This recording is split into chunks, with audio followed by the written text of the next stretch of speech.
अस्सलाम वालेकुम एवरीवन। आज हमारा सेशन 6 है। और सेशन 6 के अंदर हमने प्रीवियस फाइंड डिटेल्स जो थी उनको लिंक करेंगे न्यू डिटेल्स के साथ। तो जो प्रीवियस हमारी डिटेल्स थी कि क्या कीवर्ड रिसर्च कैसे होती है और किस तरीके से हम सर्प एनालाइज करते हैं किसी भी एक स्पेसिफिक कीवर्ड के अगेंस्ट, और उस सर्प एनालिसिस के अंदर जो कंपेटिटर्स हमें मिलते हैं टॉप पे, उनको डिटेल से कैसे देखते हैं कीवर्ड पॉइंट ऑफ व्यू से।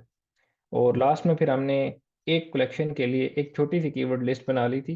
और उस कीवर्ड लिस्ट को और बाकी जो हमारी कलेक्शंस होंगी आज हम उनको देखेंगे और उनकी कीवर्ड लिस्ट को और उनको देना मैप करेंगे फॉर पेजेस कि कौन से कीवर्ड्स या ग्रुप ऑफ कीवर्ड्स किन पेजेस के साथ लिंक होंगे, और वो पेजेस एक वेबसाइट के स्ट्रक्चर में या शॉपिफाई स्टोर के स्ट्रक्चर में कैसे सेटअप होंगे।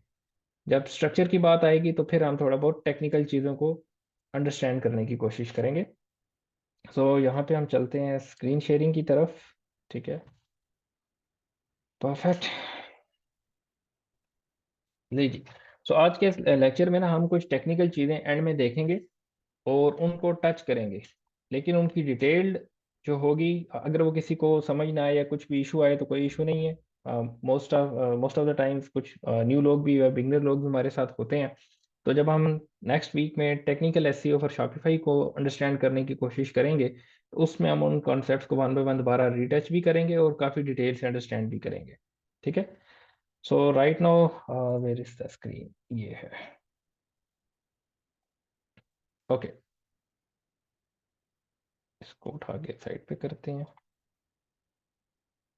और चलें जी। ओके, लास्ट टाइम हमारे पास ना मेरे पास दो क्वेश्चंस रिसीव हुए थे इनबॉक्स में। और पहला क्वेश्चन था कि हमने ये जो कीवर्ड शीट अपनी एक बनाई थी, ठीक है, इस कीवर्ड शीट के अंदर से leather duffel bag, overnight, weekend bag, travel bags, तो इन सारों के लिए हमें सेपरेट कलेक्शंस बनानी चाहिए इंस्टेड ऑफ कि हम इन सबको एक कलेक्शन में टारगेट करें। तो हमारे उस दिन के एनालिसिस के मुताबिक जो टॉप पे कंपेटिटर्स आ रहे थे वो इन तमाम ग्रुप ऑफ कीवर्ड्स के लिए किसी की पोजीशन किसी इन एक चार ग्रुप कीवर्ड्स में से किसी की पोजीशन ऊपर थी, किसी कंपेटिटर की पोजीशन नीचे थी, लेकिन ट्रेंड एक ही था। ठीक है। तो हम यहाँ पे, ये हमारी मेन शीट थी जहाँ पे हमने जाके इन कीवर्ड्स को थोड़ा सा एनालाइज किया था। ठीक है। तो बाद में मैंने इस कीवर्ड को थोड़ा सा स्टडी किया था, तो ये कीवर्ड डायरेक्टली हमारे साथ रिलेट नहीं कर रहा था क्योंकि ये सूट केस वाली कैटेगरी का कीवर्ड था। ठीक है। तो अगर हमारे पास लेदर ट्रैवल बैग्स वो हैं जिनके नीचे पूरी एक ट्रॉली लगी होती है और आगे से उसको ट्रॉली हैंड बैग्स की तरह उसको हम पुल कर सकते हैं, तो फिर हमारा ये कीवर्ड यहाँ पे फिट आ रहा था, अदरवाइज ये फिट यहाँ पे नहीं आ रहा था। ठीक है। तो अब इस चीज को कैसे एनालाइज किया जाए कि ये जो कीवर्ड है और ये जो कीवर्ड है या ये दो कीवर्ड्स ये सारे हम एक पेज पे क्यों टारगेट कर रहे हैं। पहली बात यह है कि इनका जो सर्च वॉल्यूम है वो बड़ा सर्च वॉल्यूम है। ठीक है। और इन सर्च वॉल्यूम के बाद जो सेकंड रीजन मैंने आपके साथ शेयर की थी पहले ही, वो सर्प एनालिसिस था कि सर्प एनालिसिस की बेस के ऊपर हमें क्या रिजल्ट्स मिल रहे हैं। तो अगर मैं इन कीवर्ड्स को वन बाय वन, जहां हमें समझ नहीं आएगी कि यार कीवर्ड्स कैसे टारगेट करने किस रीजन में उनको एक ग्रुप में रखना है या उनको सेपरेट पेजेस पे रखना है, तो हम उनका वन बाय वन सर्प एनालिसिस कर लेंगे। तो अगर कीवर्ड के सर्प एनालिसिस के अंदर हमें पता चले कि यार ये जो चार रिजल्ट जो टॉप के रिजल्ट्स आ रहे हैं वो डिफरेंट आ रहे हैं एज कंपेयर टू जो हमारे दूसरे कीवर्ड के रिजल्ट्स हैं, तो फिर हमारी कोशिश होगी या हम सोचेंगे कि हाँ हमें इनको सेपरेट कलेक्शंस में या सेपरेट जगह पे टारगेट करना चाहिए। तो अब राइट नाउ मैं क्या कर रहा हूँ, इन चारों कीवर्ड्स को वन बाय वन उठा के इनका यहाँ पे कीवर्ड एनालिसिस करता हूँ। ठीक है। और फिर हम देखते हैं कि हमारे पास क्या रिजल्ट्स आते हैं। अच्छा, यहाँ पे हम इसको यूके सेलेक्ट कर देते हैं वंस अगेन। इधर से हम इसको यूके पे क्लिक कर देते हैं, यहाँ से भी यूके पे और यहाँ से भी यूके पे। पता ही नहीं चलता, लोग कहते हैं वीज़ा ले के जाना पड़ता है यूके, हम बगैर वीज़े के चले जाते हैं। खैर, और यही वो हमारे लिए एक यूनिक पॉइंट है कि अगर इस पावर को हम अंडरस्टैंड कर जाएं कि यार कैसे हम पाकिस्तान में रह के उधर के खर्चों से अवॉइड करके एक अच्छी चीज़ बिल्ड कर सकते हैं। ये हमारे पास सबसे पहला पहला कीवर्ड था लेदर। लेदर डफल बैग सबसे पहला कीवर्ड था। अगर आप उसके टॉप 10 रिजल्ट्स में देखें तो अमेजोन है, प्राइम लेदर है, एसॉस, दी लेदर स्टोर यूके, ये तीन चार वेबसाइट्स टॉप पे आ रही हैं।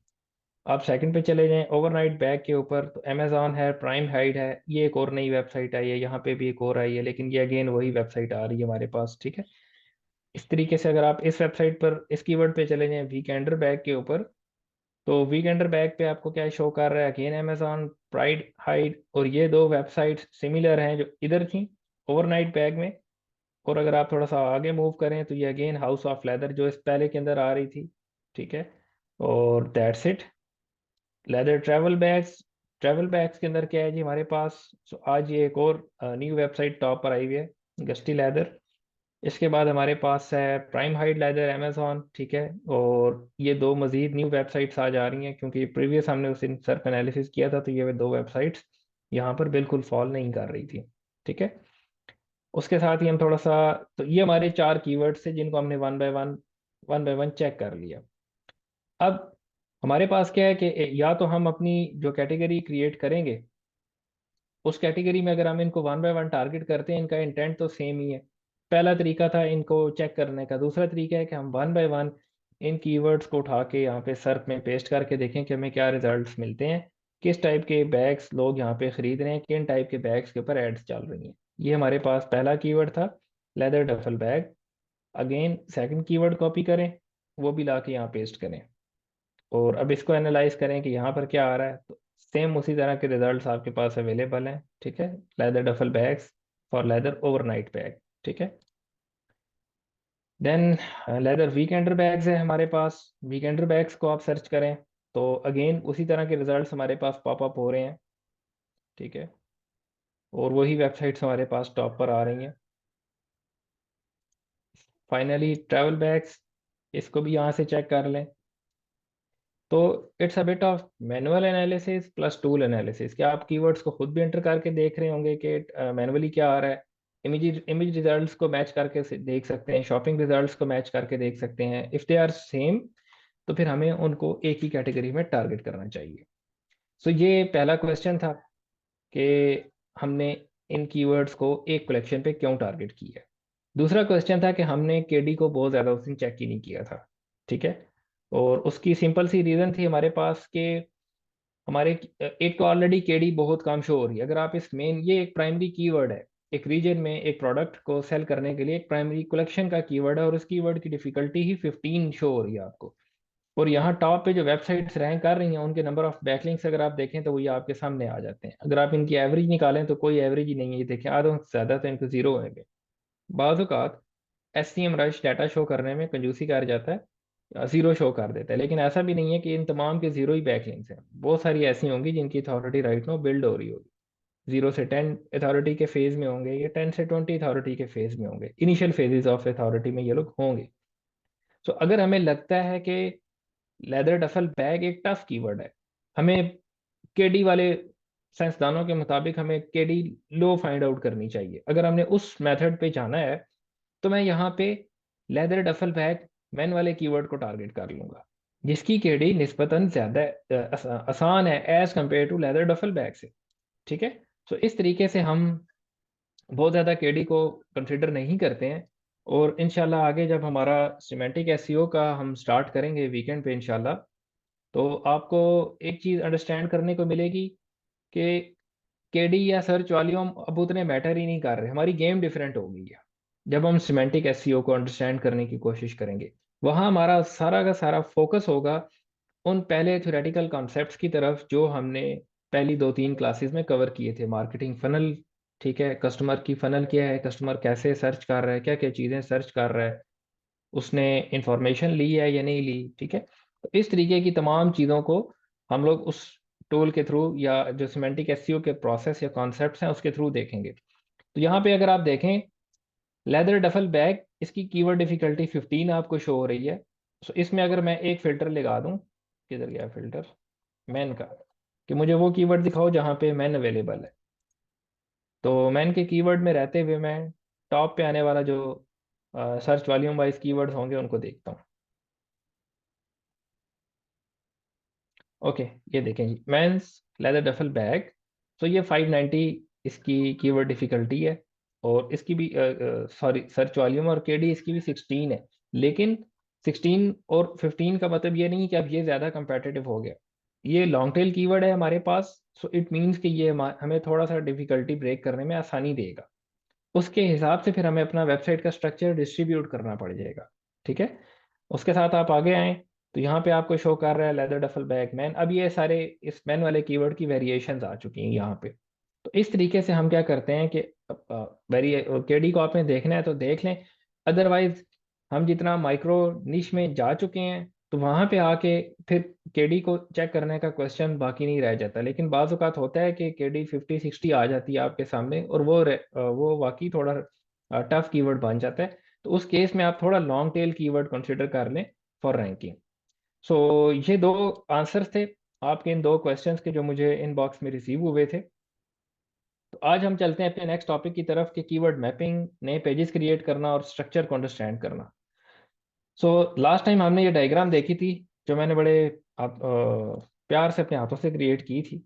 खैर, तो हमने कीवर्ड लिस्ट तक काम फाइंड आउट कर लिया था। तो हमने कंसिडर कर लिया कि यार ये जो हमारी प्रोडक्ट होगी duffel bags, leather duffel bags, ये एक कीवर्ड लिस्ट क्रिएट होगी है फॉर एक कैटेगरी।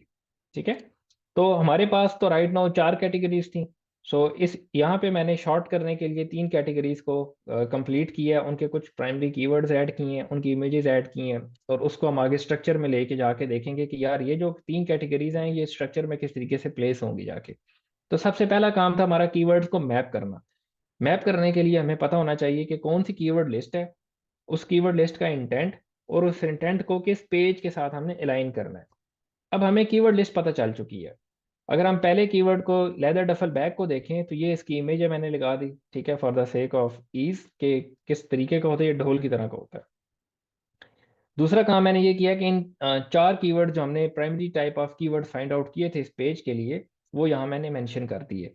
अब इन कीवर्ड्स को हमें सर्च एनालिसिस कर करके पता चल चुका है कि ये कीवर्ड्स, इनको जब लोग सर्च करते हैं तो वो एक स्पेसिफिक बैग की टाइप नहीं सर्च कर रहे होते, बल्कि ये एक जनरल कीवर्ड है, लेकिन बाइंग इंटेंट वाला कीवर्ड है।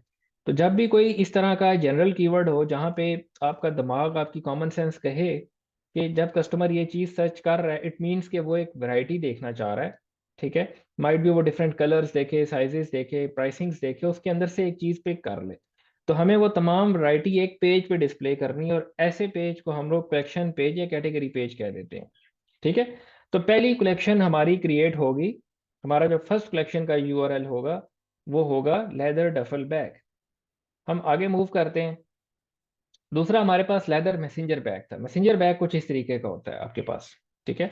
सो उसके लिए हमने कीवर्ड फाइंड आउट किए, ये मैंने अपने सेपरेट टाइम पे बैठ के कुछ कीवर्ड्स निकाल लिए थे। ठीक है। प्रोसेस हमारा सेम रहना है, हम उसी तरीके से कीवर्ड एंटर करेंगे, सर्प एनालिसिस करेंगे एंड कंपेटिटर्स को थोड़ा सा अंडरस्टैंड करने की कोशिश करेंगे from keywords point of view.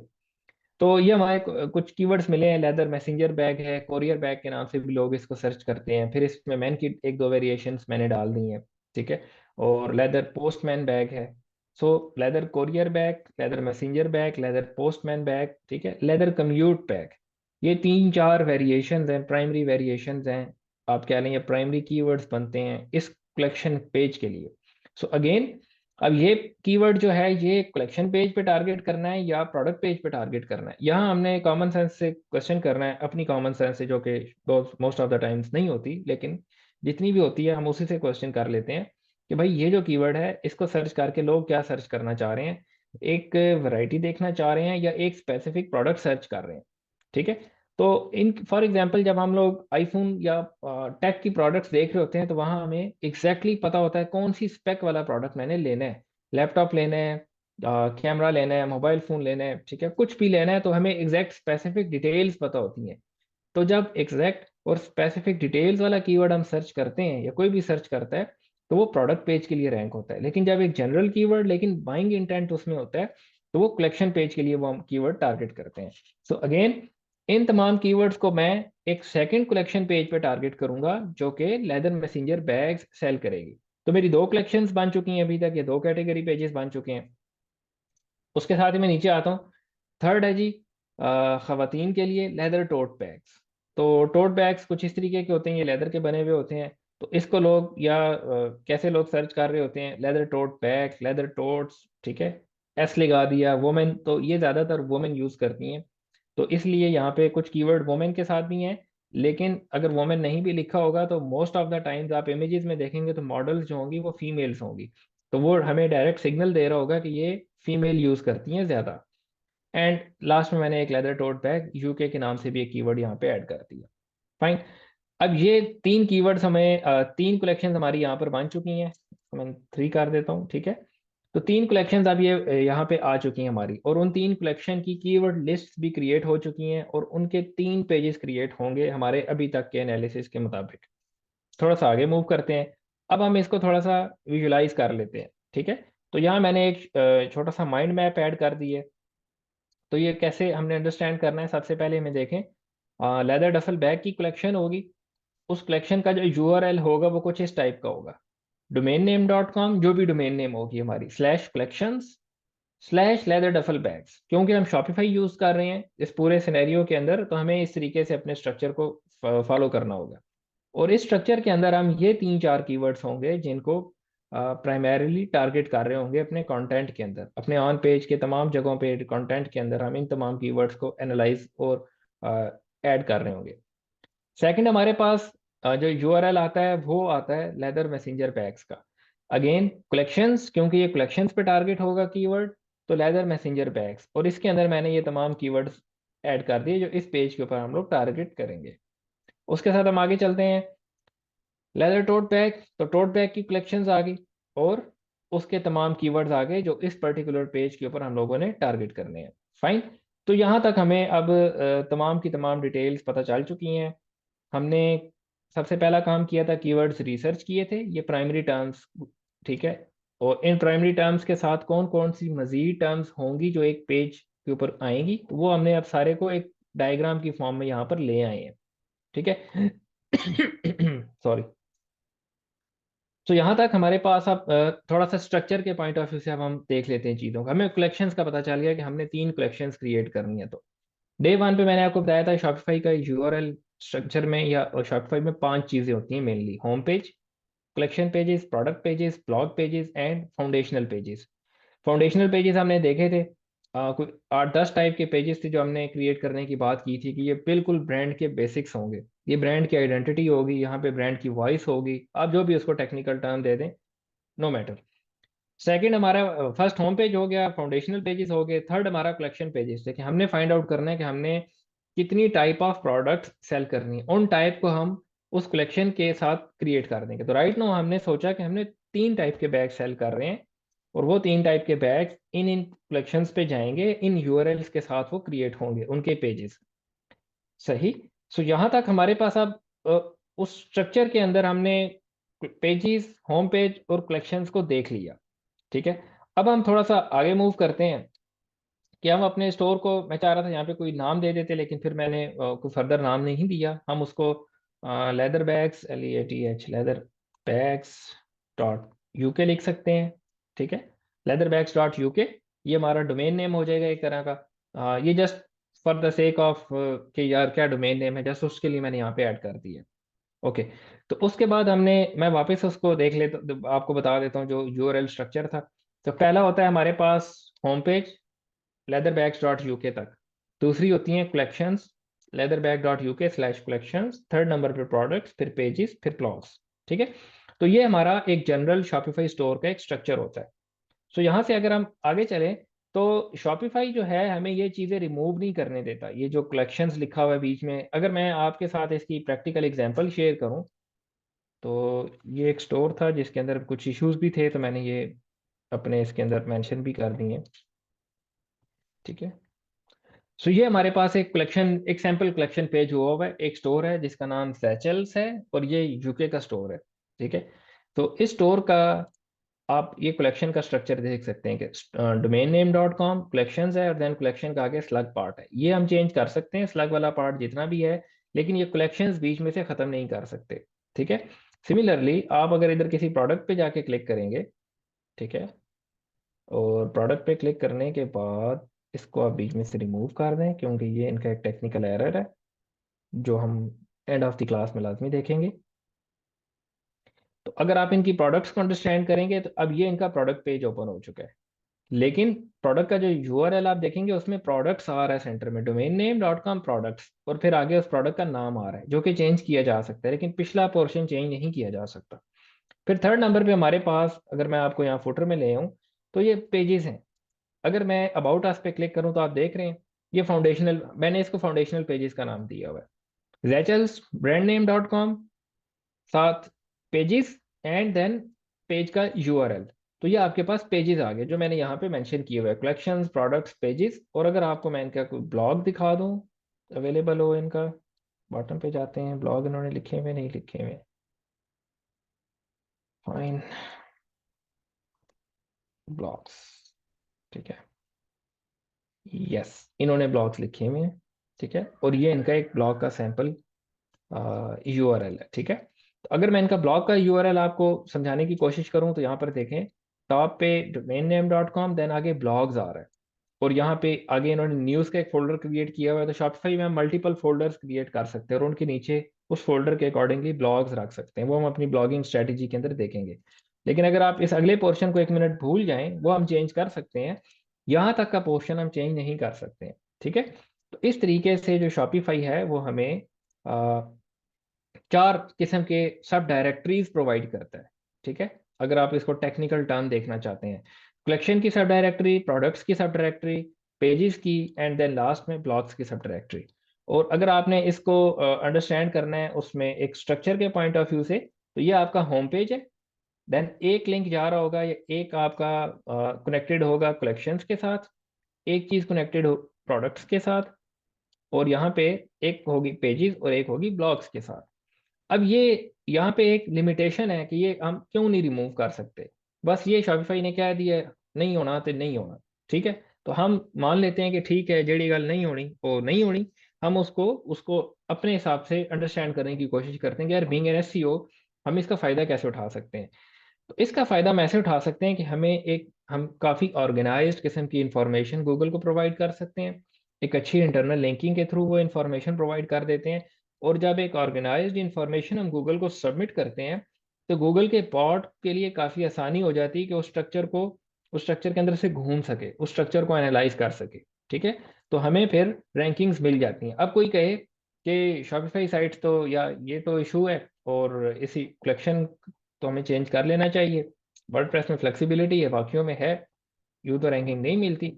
तो ये एक लेम एक्सक्यूज होगा, रैंकिंग्स हमें मिलती हैं, और वो ऑलरेडी हमने इन कीवर्ड के एनालिसिस में देख लिया। आप इनमें से अगर देखें तो आपको काफ़ी सारी वेबसाइट्स नज़र आएंगी जहाँ पे आपको कलेक्शंस नज़र आता है, ठीक है। अगर आप इसके एनालिसिस में जाएं, कलेक्शंस है टॉप पर आए, ठीक है। फिर अगर हम लेदर डफल बैग या ट्रैवल बैग के केस में देखें, कलेक्शंस, ठीक है। इस तरीके से आपको वो एक डिफरेंस बहुत सारा नज़र नहीं आएगा कि जी ये कलेक्शन और प्रोडक्ट्स हम रिमूव कर दें तो बहुत आसानी हो जाएगी हमारे लिए। इससे आपको एक बड़ी ऑर्गेनाइज्ड किस्म की इंफॉर्मेशन मिलती है, और वो इंफॉर्मेशन अगर आप अच्छे तरीके से गूगल को सबमिट करते हैं बिलो टेक्निकल फैक्टर्स को मद्देनजर रखते हुए, तो फिर आपको काफ़ी अच्छी रैंकिंग्स मिल सकती हैं। तो यहाँ मैंने क्या किया है, एक स्क्रीमिंग फ्रॉग टूल का एक स्क्रीनशॉट यहाँ पे ऐड कर दिया है। तो आज हम थोड़ा सा इस टूल को, जो स्क्रीमिंग फ्रॉग है, हम इसको अंडरस्टैंड करने की कोशिश करेंगे। तो जब भी आपने किसी वेबसाइट को, कंपेटिटर की वेबसाइट है, क्लाइंट की वेबसाइट है, उसको अंडरस्टैंड करना है, उसका बेस्ट तरीका होता है आप उसका स्ट्रक्चर अंडरस्टैंड करने की कोशिश करें। उसका होम पेज कैसे है, होम पेज आगे किन पेजेस के साथ लिंक हो रहा है, अगले पेजेस की नेक्स्ट न्यू पेजेस के साथ लिंक्स हो रहे हैं, और कैसे वो तमाम का तमाम स्ट्रक्चर है, उनके इंटरनल लिंकिंग स्ट्रेटेजी किस तरीके से हुई भी है।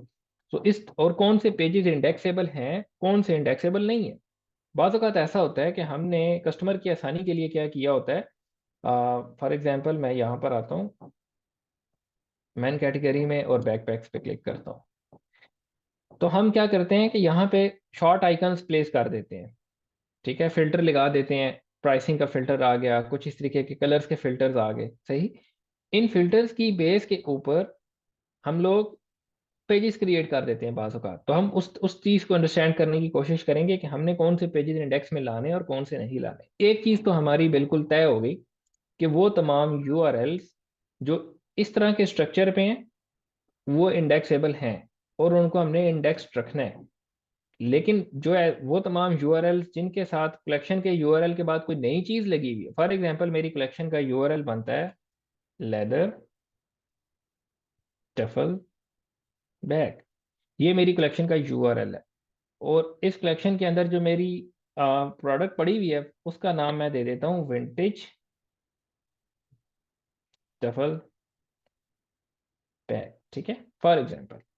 अब इसके बाद अगर स्लैश के बाद अगर कुछ आता है नया, वो तमाम नॉन इंडेक्सेबल है, उसको आपने नो इंडेक्स रखना है, वो गूगल के इंडेक्स में नहीं, वो पेजेस गूगल के इंडेक्स में नहीं जाने चाहिए, ठीक है। तो ये चीज़ आपने माइंड में रख लेनी है। सो इनको हम विद डिटेल्स आगे देखते हैं, नीचे मैंने मेंशन किए हुए इस तरह के जो टेक्निकल एरर्स होते हैं डिफरेंट स्टोर्स के।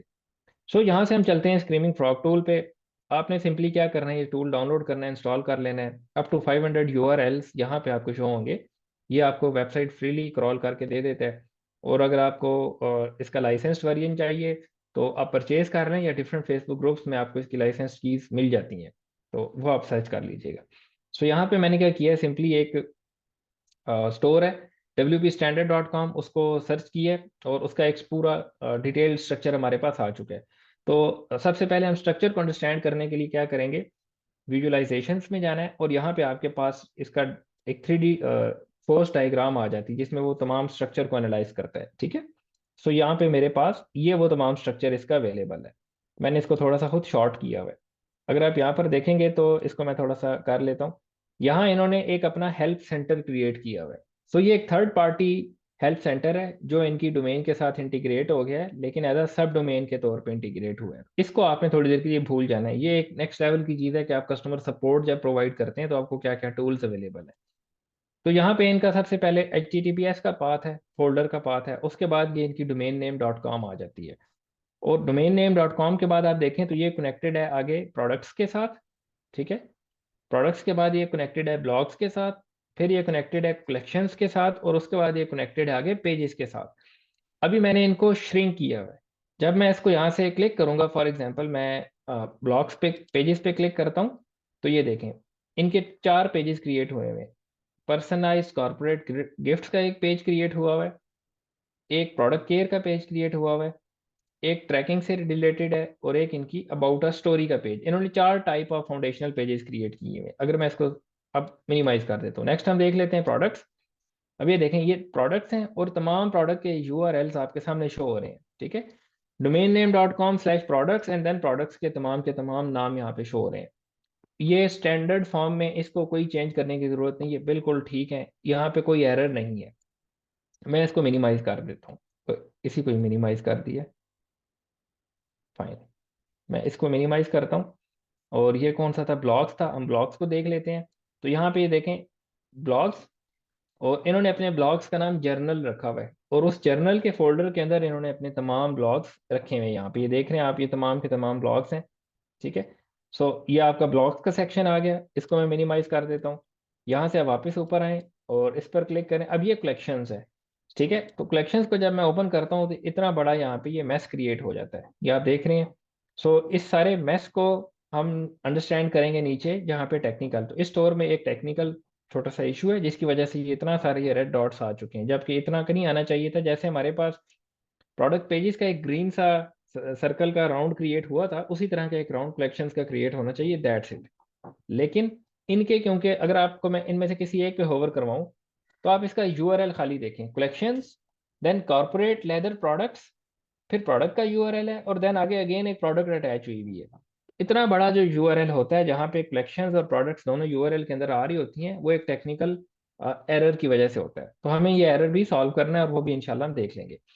तो हमने क्या किया, स्क्रीमिंग फ्रॉग को यूज करके स्ट्रक्चर को विजुलाइज करने की कोशिश की कि इस वेबसाइट का स्ट्रक्चर किस तरीके का है। अच्छा, इस स्ट्रक्चर को विजुलाइज करना का एक दूसरा तरीका भी होता है। आप यहाँ पर आए और फर्स्ट डायग्राम पे क्लिक कर दें, सॉरी, डायरेक्टरी ट्री ग्राफ। तो अब हमें ये एक डायरेक्टरी की फॉर्म में चीज़ें शो कर देगा, मेन फोल्डर, देन उसका सब फोल्डर, देन उसका सब फोल्डर। तो अगर आपको यहाँ पे मैं इस सारे को विजिट करवाऊँ, तो ये देखें, इसको मैं अगर मिनिमाइज कर दूँ तो ये तमाम आगे से स्टॉप हो चुका है। कॉन्सेप्ट वही है, आपने स्ट्रक्चर को कैसे विजुलाइज करना है। अब यहाँ पे मुझे वन बाय वन इन तमाम को थोड़ा सा जाके डाउन करना पड़ेगा। अब ये देखें, यहाँ हमारे पास ये ब्लॉक्स क्रिएट हुआ हुआ है, और ब्लॉक्स को मैं मिनिमाइज कर देता हूँ। ठीक है, फिर अगेन मैं यहाँ पे बॉटम पे जाता हूँ और यहाँ हमारे पास प्रोडक्ट्स हैं, मैं इसको क्लिक करता हूँ, ये प्रोडक्ट्स भी सारी श्रिंक हो जाएंगी। उसके साथ ही यहाँ पे हमारे पास पेजेस का ऑप्शन है, पेजेस को भी मैं श्रिंक करता हूँ, और ये फिर अगेन, सॉरी थोड़ा सा ये टाइम ले रहा है, इसको भी मैं श्रिंक कर देता हूँ। और अगर मैं टॉप पर आ जाऊँ यहाँ पे, ठीक है, तो ये हमारे पास जो लास्ट होगा ये कलेक्शन का होगा, जिसने इतना सारा यहाँ पे वो तंग किया हुआ है। ये हमारे पास कलेक्शंस आ गए, ये ले, ठीक है। सो ये अब आपके पास इसका स्ट्रक्चर आ गया है। वेबसाइट का नाम domain name.com, और आगे उसकी चार चीज़ें हैं, पेजेस हैं। आप पेजेस को एक्सपेंड करेंगे तो आपको बता रहा है चार टाइप ऑफ पेजेस हैं और उनका क्या है, यूआरएल है। अब ये यूआरएल्स के साथ शो कर रहा है। आपने अगर ब्लॉग्स को देखना है, आप ब्लॉग्स पे क्लिक करेंगे, आपको नजर आ जाएगा कि जर्नल के नाम से इनका ब्लॉग क्रिएट हुआ हुआ है, और उस ब्लॉग के अंदर ये तमाम चीज़ें या ये डिस्कशन चल रही है। और इस ब्लॉग के दो पेजेस हैं, एक पेज 1 है, एक पेज 2 है। अब यहाँ पे थर्ड नंबर पे इनकी प्रोडक्ट्स हैं, इसको मैं थोड़ा सा ऐसे मिनिमाइज कर देता हूँ। अब आप प्रोडक्ट्स पे क्लिक करेंगे तो इनकी वो तमाम प्रोडक्ट्स जो पिछले में सर्कल में शो हो रही थी वो अब यूआरएल वाइज शो हो जाएंगी हमें यहाँ पे। ठीक है, और उसी के साथ ही कलेक्शंस को मैं क्लिक करूंगा तो कलेक्शन का जितना बड़ा मैस क्रिएट हुआ हुआ तो वो सारा ओपन हो जाएगा। तो ये तरीका होता है किसी भी शॉपिफाई स्टोर के स्ट्रक्चर को अंडरस्टैंड करना, कि कोई भी कंपेटिटर है उसकी कितनी कलेक्शंस हैं, कलेक्शन में क्या अगर इश्यूज हैं तो क्या हैं, उन्होंने किस तरीके से अपनी कलेक्शंस को अरेंज किया हुआ है, और हर कलेक्शन के अंदर कितने प्रोडक्ट्स हैं, वो कलेक्शन देखने में कैसे लगती है। आप यहीं से यूआरएल पे क्लिक करेंगे, वेबसाइट पर चले जाएंगे तो आप, अब आपके पास किसी कंपेटिटर को एनालाइज करने के दो तरीके हो गए। पहला तरीका था आपने एससीएम रश या कीवर्ड टूल के थ्रू एनालाइज किया कि इसके कितने कीवर्ड्स हैं, कितनी रैंकिंग है, कितनी ट्रैफिक आ रही है। दूसरा तरीका है आपके पास कि आप उसका स्ट्रक्चर एनालाइज करेंगे, और स्ट्रक्चर एनालाइज करने के लिए हमने यहाँ पे स्क्रीमिंग फ्रॉग यूज किया। स्ट्रक्चर को एनालाइज करने के लिए आप टूल्स भी यूज कर सकते हैं, जैसे एससीएम रश भी यूज हो सकता है, एचरएफ भी यूज हो सकता है, लेकिन ये टूल एक अच्छा टूल है या ज्यादा रिलायबल है, जिसको मैं समझता हूँ, जिसके साथ मैं ईज में हूँ, कि इसको इसको आप बड़े आसानी से यहाँ से देख सकते हैं। और डिपेंड करता है आपके पीसी की स्पीड क्या है, तो ये बड़ी से बड़ी वेबसाइट्स भी क्रॉल कर लेता है, टाइमली क्रॉल कर लेता है। फाइन।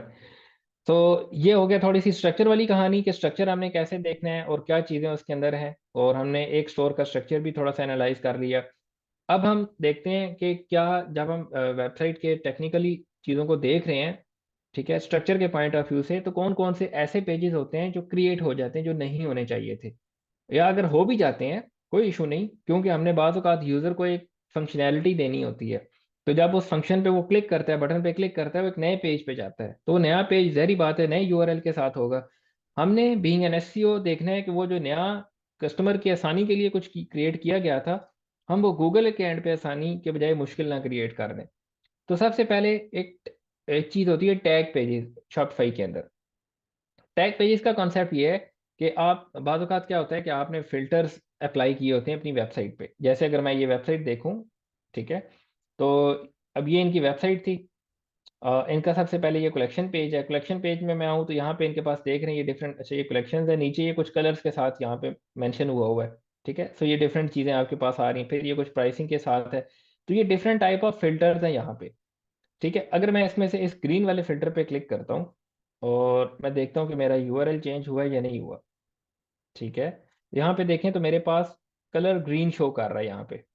ठीक है, अगर मैं यहाँ पे अपनी एक्सटेंशन के थ्रू आपको शो करवा दूँ, वहाँ पे ज़्यादा ईजी नज़र आएगा। अब ये बता रहा है कि यहाँ पे जो नया यूआरएल बना है, उस स्क्रीन पे क्लिक करने के बाद वो बना है, यहाँ तक कलेक्शन का यूआरएल था जो स्टैंडर्ड होता है और यहाँ तक रहना चाहिए। उसके बाद कलर अंडरस्कोर ग्रीन आ रहा है, और उसको वो सॉर्ट बाय बेस्ट सेलिंग के थ्रू कर रहा है, लेकिन ये चीज़ हमारे पास एक न्यू आ रही है, और यहाँ पे ये मेंशन हुआ हुआ है कि ये बस इंडेक्सेबल है, ये नो नो इंडेक्स यहाँ पे मेंशन नहीं हुआ हुआ। लेकिन साथ एक इंफॉर्मेशन ये भी गिवन है कि ये जो पेज है, ये नया पेज आया है, इसकी जो मेन कॉपी है वो ये पेज है, आपने इस पेज को फॉलो करना है। कैनोनिकलाइज उन्होंने प्रॉपरली कैनोनिकल टैग के साथ मेंशन किया हुआ है, लेकिन हमने देखना है कि क्या ये पेज गूगल में इंडेक्स, ये वाला पेज गूगल में इंडेक्स है या नहीं। अगर तो है तो फिर हमारे लिए प्रॉब्लम है। तो मैं क्या करता हूँ, इसको बिल्कुल पीछे ले आता हूँ, यहाँ ला के इसको चेक करता हूँ, तो आप देखेंगे कि कि एग्जैक्ट सेम यूआरएल, फिल्टर लगे हुए यूआरएल के साथ ये गूगल में इंडेक्सेबल है। जब ये गूगल में इंडेक्सेबल है, इट मीन्स कि ये गूगल इसको एक सेपरेट पेज के तौर पे ट्रीट कर रहा है। अच्छा, अब आप कहें कि यार खैर है, सेपरेट पेज के तौर पे ट्रीट करता है तो कर लेने दो, ठीक है। तो मैं इन दोनों पेजेस को वन बाय वन ओपन कर लेता हूँ। एक वो पेज ओपन करता हूँ जहां हमारे पास खाली बैकपैक्स तक था। ये जो आगे ग्रीन वाला पार्ट था ना, ये रिमूव कर देता हूँ, ठीक है। और दूसरा मैंने ये वाला पेज ओपन किया जहां पे फिल्टर लगा हुआ था यूआरएल के अंदर, ठीक है। अब प्रॉब्लम क्या है, ये जो फिल्टर लगा हुआ यूआरएल वाला पेज है ना, ये आप शॉपिफाई के बैकएंड से एडिटिंग कर सकते हैं। इसमें नई डिस्क्रिप्शन, नए मेटा टाइटल्स, पेज के ऊपर ये नई डिस्क्रिप्शन ये ऐड करना, ये चीज़ें आप नहीं कर सकते। और अगर आप पेज के बॉटम पे डिस्क्रिप्शन ऐड हुई भी है, वो चीज़ भी आप नहीं कर सकते। अब जहाँ ये आप चीज़ें नहीं चेंज कर सकते, तो आपका यहाँ पे एक और पेज, जो प्राइमरी पेज था, जो मोस्ट इंपॉर्टेंट पेज था, अब ये पेज, इन दोनों पे, ये दोनों पेजेस अब आपस में एक तरह के compete कर रहे हैं। ये पेजेस का कंटेंट आपस में सेम है, तो ये आपको यहाँ पे मल्टीपल इश्यूज क्रिएट कर रहा है। आपको यहाँ पे ये डुप्लीकेट कंटेंट का इशू क्रिएट कर रहा है। आप सेम कीवर्ड जो है वो टारगेट कर रहे हैं, लेकिन मल्टीपल पेजेस पे कर रहे हैं, ठीक है, जिसको हम कीवर्ड कैनिबलाइजेशन कहते हैं। तो इस तरीके के इश्यूज ये पेजेस क्रिएट करते हैं। तो हमें क्या करना है, इस तरह के पेजेस को हमेशा से डी इंडेक्स रखना है, ताकि हमारा जो स्टोर है वो एक क्लीन स्टोर, एक क्लीन स्ट्रक्चर के साथ रहे। अब आपका क्वेश्चन होना चाहिए यहाँ पे कि अगर हम ये वाला यूआरएल भी डाल दें, ये भी डाल दें, गूगल सबको क्रॉल कर ले तो बड़ी अच्छी बात है।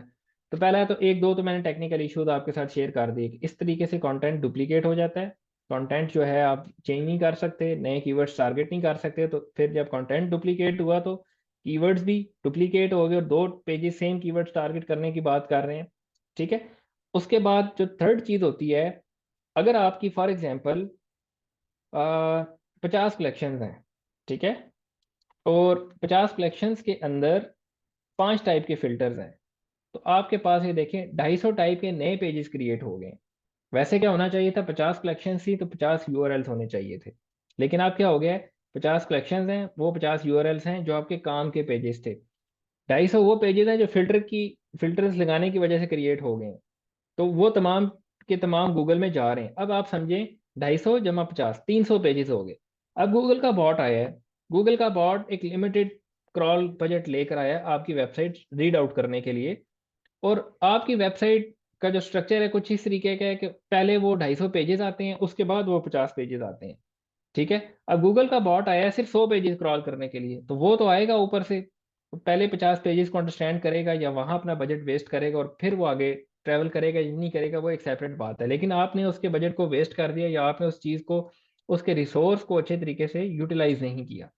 तो इसलिए हमें क्या करना चाहिए कि ये जो इस तरीके के छोटे छोटे एरर्स होते हैं, हमें ये पहले से पता होने चाहिए कि ये जो थीम मैं यूज़ करने जा रहा हूँ, इस थीम में क्या ये एरर होता है, या ये जो पेजेस या ये क्लाइंट है या ये कंपेटिटर है, इनके क्या क्या एरर्स हैं, और मैं इनके एरर्स को अपने स्टोर या अपने क्लाइंट के स्टोर के लिए कैसे बेटर करके इससे अच्छी रैंकिंग ले सकता हूँ। तो यहाँ मैंने एक एग्जांपल दे दी कलेक्शन। तो हमारी कलेक्शन थी लेदर लेदर टोट बैग, और उसके आगे लॉन्ग बैग, शॉर्ट बैग, इस तरीके के अगर आप फिल्टर्स के साथ ये यूरल्स बनना स्टार्ट हो जाएं तो ये एक बैड प्रैक्टिस है। तो समटाइम्स हम इसको हम फैसेटेड नेविगेशंस भी कह देते हैं, ठीक है, FACETED, फैसेटेड नेविगेशंस। अगर आप इसको मजीद, इसका जो टेक्निकल एक और नाम होता है, तो ये भी एक एरर होता है, ठीक है। फाइन। तो हमने क्या करना है, हमने इस तरीके के तमाम पेजेस को गूगल से डी इंडेक्स रखना है, ठीक है। अब इस तरह के पेजेस को हम फाइंड आउट कैसे कर सकते हैं कि यार एक वेबसाइट है, उसके ये पेजेस हम कैसे फाइंड आउट कर सकते हैं। तो उसके लिए एक शॉर्ट सी दो तरीके हैं। नंबर वन, आप आ जाएं इस पे स्क्रीमिंग फ्रॉग पे। तो स्क्रीमिंग फ्रॉग अपने एनालिसिस के दौरान आपको बड़ा डिटेल से दिखाएगा कि कौन कौन से यूआरएल लगे हुए हैं वेबसाइट के ऊपर। वो तमाम यूआरएल जो वेबसाइट पे शो हो रहे हैं, वो स्क्रीमिंग फ्रॉग पे आपको एक स्ट्रक्चर की फॉर्म में नजर आएंगे। तो एक स्ट्रक्चर को एनालाइज करना बड़ा आसान होता है, instead of one by one तमाम यूआरएल्स को जाके देखें। फिर दूसरा तरीका है, जो कि पहला तरीका होना चाहिए, वो है आप गूगल के थ्रू फाइंड आउट करें। फॉर एग्जांपल, ये वेबसाइट है, तो सबसे पहले मैं देखता हूँ कि इस वेबसाइट के जो इंडेक्स पेजेस हैं गूगल के अंदर वो कौन कौन से हैं। तो इस छोटे से प्रॉम्प्ट के थ्रू हमें पता चल जाता है कि कौन कौन से पेजेस गूगल में इंडेक्स्ड हैं। फिर यहाँ पे आपने आना है, तो यहाँ पे आप सिंपली टैग लिख सकते हैं। अब टैग लिखेंगे आपको, तभी वो तमाम पेजेस शो होना स्टार्ट हो जाएंगे, ठीक है। अच्छा, यहाँ पे वो पेज काउंट नहीं शो कर रहा, तो मैं इसको इनकॉग्निटो टैब में सर्च करता हूँ।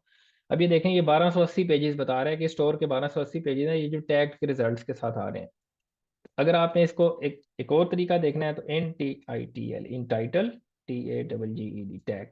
ठीक है, तो इस तरीके से ये आपके पास मुख्तलिफ तरीके हैं, आप इसको फाइंड आउट कर सकते हैं कि कौन कौन से ये वाले आपके आ, ये अब ये सिर्फ और सिर्फ कलेक्शन के टैग पेजेस हैं। एक चीज़ आपने मेक श्योर करनी है, आप अगर इनका यहाँ बॉटम पे URL देखेंगे तो कलेक्शंस के साथ ये टैग पेजेस बने हुए हैं। ठीक है, कलेक्शन का टैग पेज बनता है, बाज थीम्स प्रोडक्ट के टैग पेजेस बना देती हैं, बाज थीम ब्लॉग के भी टैग पेजेस बना देती हैं। तो आपको मेक श्योर करना है कि आपका स्ट्रक्चर बिल्कुल नीट एंड क्लीन होना चाहिए। आगे मूव करते हैं हम। अच्छा, यहाँ मैंने मेंशन कर दिया कि हमारे पास कलेक्शन के टैग पेजेस हैं, प्रोडक्ट के हैं। फॉर एग्जांपल प्रोडक्ट पे कोई फिल्टर अप्लाई हुआ है, ठीक है, तो प्रोडक्ट का जो URL है उसके बाद अगेन कुछ नई चीज़ लगी हुई होगी। ब्लॉग पेज है, ब्लॉग पेज का URL था how to clean a leather bag slash, आगे उसके मजीद कोई नई चीज़ लगी हुई है। तो ये तमाम इंडिकेशंस हैं कि यार ये टैग पेजेस जो है ना ये क्रिएट हुए हुए हैं यहाँ पे। सो यहाँ पे अगर आपने फाइंड आउट करना है कि इस वेबसाइट के, ये जो वेबसाइट थी हमने चेक की थी, इस वेबसाइट के यहाँ मैं स्लैश कलेक्शंस लिख देता हूँ। ठीक है, अब मैंने कलेक्शंस लिख दिया। अब ये वो पेजेस मुझे शो कर रहा है जो सिर्फ कलेक्शन के टैग पेजेस है और जिसके साथ ये यहाँ पे टैग शो कर रहा है यहाँ पे। अच्छा, ये जो नंबर है ये बाद का साथ साथ थोड़ा ऊपर ऊपर नीचे वेरिएट कर रहा होता है, तो इसलिए ये एनालिसिस करने के लिए क्विकली कि इसमें ये इशू है या नहीं, डिटेल से एनालिसिस करना है, तो फिर आप स्क्रीमिंग फ्रॉग के थ्रू चेकआउट करेंगे। फाइन, हम आगे मूव करते हैं। तो इस इशू को चेक करने के लिए मैंने आपको बता दिया दो तरीके हैं हमारे पास कि हम कैसे इनको फाइंड आउट कर सकते हैं। फिर एक नेक्स्ट जो बड़ा मेजर सा इशू चल रहा होता है स्टोर के स्ट्रक्चर्स के अंदर, वो होता है H1 का होना।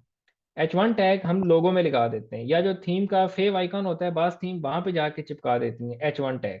ठीक है, तो आपको मेक श्योर करना है, जैसे अगर ये थीम मैं चेक करूँ, ये स्टोर में चेक करूँ, इसका मैंने H1 टैग नहीं चेक किया था। तो फेव आइकन ये शॉर्ट्स आइकन होता है जो टॉप पे शो होता है, और ये इनका लोगो है। अब ये दो डिफरेंट चीज़ें हैं। ठीक है, और हम इसके स्ट्रक्चर को यहाँ से एनालाइज करते हैं कि यहाँ पे हमारे पास हेडिंग्स में H1 यहाँ पे एम्प्टी नज़र आ रहा है, और इसके अलावा कोई मजीद H1 है भी नहीं यहाँ पे। ठीक है, अगर मैं ओवरव्यू में देखूँ, अच्छा एक H1 शो कर रहा है। अगर एक H1 शो कर रहा है इट मीन्स कि पहला H1 ये है और दूसरा H1 कहीं नीचे पड़ा हुआ है। H2 किधर गया H1? अच्छा ठीक है, एक ही H1 है और लेकिन वहां पे कुछ भी नहीं है, तो ये जो H1 होगा ये मोस्ट ऑफ द टाइम लोगों के साथ कहीं जुड़ा हुआ होगा या कहीं फेव आइकन में होगा। तो हमारा जो H1 होना चाहिए वो पेज के टॉप पे होना चाहिए, और अगर होम पेज है तो होम पेज का एक प्राइमरी जो टॉपिक है उसके साथ उसका कीवर्ड और बड़े अच्छे तरीके से एक अच्छी सी शॉर्ट सी लाइन वहां पे मेंशन्ड हो टेक्स्ट की फॉर्म में। तो हमारा H1 यहाँ पे होना चाहिए, ना लोगों में होना चाहिए, ना ही फेव आइकन वाली जगह पर होना चाहिए। ठीक है, तो ये चीज़ आपने मेक श्योर करनी है कि आपका जो H1 है वो यहाँ पे अवेलेबल हो। उसके बाद थर्ड है आपके पास कीवर्ड कैनिबलाइजेशन। तो कैनिबलाइजेशन आपको मैंने बता दिया कि आपके मल्टीपल पेजेस क्रिएट हो जाते हैं, लेकिन उन पे कंटेंट सेम होता है। जब कंटेंट सेम होता है तो आप सेम कीवर्ड्स टारगेट कर रहे हैं। जब सेम कीवर्ड्स टारगेट कर रहे हैं ऑन डिफरेंट पेजेस, इस इशू को या इस चीज़ को टेक्निकली हम SEO में कीवर्ड कैनिबलाइजेशन कह देते हैं। ठीक है, सो ये तमाम मिस्टेक्स हैं, इन तमाम मिस्टेक्स को आपने फाइंड आउट करना है, सॉल्व करना है। तो यहाँ पे आपने इस चीज़ को बड़े गौर से अंडरस्टैंड करना है। कितने गया भाई? सॉरी, ये तो कीवर्ड कैनिबलाइजेशन तब होती है, एक कीवर्ड कैनिबलाइजेशन की टाइप थी जो ऊपर मैंने आपके साथ दिखाई कि वो टैग पेजेस क्रिएट हो गए, वहां से वो कीवर्ड कैनिबलाइज हो गए। दूसरा है कि आपने कीवर्ड्स टारगेट करने थे कलेक्शन पेज पे, ठीक है, और वो मैंने टारगेट कर दिए प्रोडक्ट पेज पे, या मैंने वो टारगेट कर दिए कीवर्ड्स ब्लॉग पेज पे। ठीक है, या हमने कीवर्ड्स कलेक्शन पे भी टारगेट कर दिए, ब्लॉग्स में भी टारगेट कर दिए। इस तरीके से हमने मेक श्योर करना है कि हम इस तरीके की मिस्टेक्स ना करें। हमने सर्च इंटेंट पे हमेशा फोकस करना है, जो हमारे डे वन के कॉन्सेप्ट थे। सर्च इंटेंट आपको किसी भी कीवर्ड का बताएगा कि आपने इस पेज पे कलेक्शन क्रिएट करनी है, इस पेज पे या इस कीवर्ड के लिए आपने ब्लॉग क्रिएट करना है, या आपने इस कीवर्ड के लिए एक प्रोडक्ट पेज को रैंक करवाना है। ठीक है, तो most most of the times हमें क्लियर अंडरस्टैंडिंग मिल जाती है। हम जब सर्च एनालिसिस देखते हैं, कॉमन सेंस यूज करते हैं, तो हमें मिल जाती है। बाज़ औक़ात ऐसा होता है कि बड़े क्लोज रिजल्ट्स आ रहे होते हैं, ठीक है, तो वहाँ हमें थोड़ी सी मुश्किल होती है, लेकिन उस वक्त भी हम देखते हैं सर्प एनालिसिस के अंदर कि अगर कोई 50-50 काम चल रहा है तो हम हमारी मैक्सिमम कोशिश होगी हम कलेक्शन रैंक करवाएं। ठीक है, सो ये यहाँ तक हमारे पास हमने थोड़ा सा इसको चेक कर लिया, कीवर्ड कैनिबलाइजेशन को देख लिया। इसके ऊपर हम नेक्स्ट लेक्चर में देखेंगे, जब हम collection pages versus product pages को आपस में रिलेट करेंगे, उस टॉपिक के अंदर हम देखेंगे कि हम कैसे डिसाइड करेंगे कि हमने कलेक्शन पेज पर जाना है या हमने प्रोडक्ट पेज के ऊपर जाना है। ठीक है। सो अभी तक के लिए वो ये है कि आपने सर्च इंटेंट पे फोकस करना है और कीवर्ड को वन बाय वन एनालाइज करना है। अच्छा, उसके बाद एक अगला एरर होता है जो कैनोनिकल यूआरएल्स का एरर होता है, और ये हर दूसरे तीसरे शॉपिफाई स्टोर में ये एरर होता है। और अभी भी जो हम ये स्टोर देख रहे थे, ये वाला स्टोर, इसके अंदर ये जो कलेक्शंस का इतना बड़ा वो बेड़ा सा गर्क हुआ है, या इतना मेस क्रिएट हुआ है, वो इसकी वजह से हुआ है। ठीक है, तो हम यहाँ से सिंपली ये सर्कल वाली डायग्राम देखते हैं। ठीक है, अब अगर ये डायग्राम अभी फुली लोड हो गई है, ठीक है, अब मैं इसको थोड़ा सा जूम आउट करता हूँ। अब आप देखें कि ये सर्कल था प्रोडक्ट्स का जो बिल्कुल ग्रीन सा था, इसमें एक दो जगहों पे रेड डॉट्स हैं, वो उन्होंने 301 किए होंगे या कुछ इस तरीके का काम किया होगा। बाकी अगर आप देखें तो एक ग्रीन डॉट है, उसके अराउंड सब सर्कल में रेड डॉट्स हैं, फिर एक ग्रीन डॉट है, फिर एक सर्कल में रेड डॉट्स हैं। तो अगर आप एक का जो पाथ है ना वो देख लें कि यहाँ से यहाँ तक का जो पाथ जा रहा है, इस पाथ में क्या चीज़, कौन कौन से पेजेस आ रहे हैं। सबसे पहले आप इसको थोड़ा सा जूम इन करें, हम इस वाले स्ट्रक्चर को देख लेते हैं, एक स्ट्रक्चर को हम देखेंगे। ठीक है, अगर आप इस स्ट्रक्चर को देखें तो ये यहाँ से ये वाला पाथ जा रहा है, कलेक्शंस है, और आगे उसके सामने एक्सेसरीज लिखा हुआ है। एक्सेसरीज के बाद आप आगे जितने पेजेस बने हुए हैं वो सारे इररेलेवेंट पेजेस बने हुए हैं, हमें वो पेजेस नहीं चाहिए थे। वो कौन से पेजेस बने हुए हैं वो हम यहाँ पे देख लेते हैं। तो यहाँ पे ये देखें, सबसे पहले ये बना हुआ है एक्सेसरीज, फिर आगे प्रोडक्ट्स लिखी हुई है। तो ये और ये ग्रीन हुआ हुआ है, ग्रीन का मतलब है कि इसकी ये इंडेक्सेबल कमांड दी हुई है हमने, इस स्टोर के ऑनर ने, ये स्टोर ने। तो ये एक वो है, क्या कहते हैं, एक मिस्टेक है, टेक्निकल मिस्टेक है। फिर इसके अराउंड ये तमाम एक सर्कल सा बना हुआ है। अगर आप एक सर्कल के यूआरएल को देखें तो इस पाथ को ये फॉलो करता हुआ आएगा, जहां तक प्रोडक्ट्स थी आगे प्रोडक्ट का नाम लगा हुआ होगा। आप एक को एनालाइज कर लीजिए, देखें, कलेक्शंस देन एक्सेसरीज, फिर प्रोडक्ट्स, फिर आगे उस प्रोडक्ट का इन्होंने पूरा नाम लिखा हुआ है। अब ये एक वो यूआरएल है जिसके अंदर जो शॉपिफाई स्टोर है वो कलेक्शंस भी लोड कर रहा है, वो प्रोडक्ट्स भी लोड कर रहा है। ठीक है, तो ये तमाम के तमाम कैनोनिकल यूआरएल्स होते हैं। तो ये एक मेजर टेक्निकल इशू होता है जो स्टोर्स के अंदर होता है।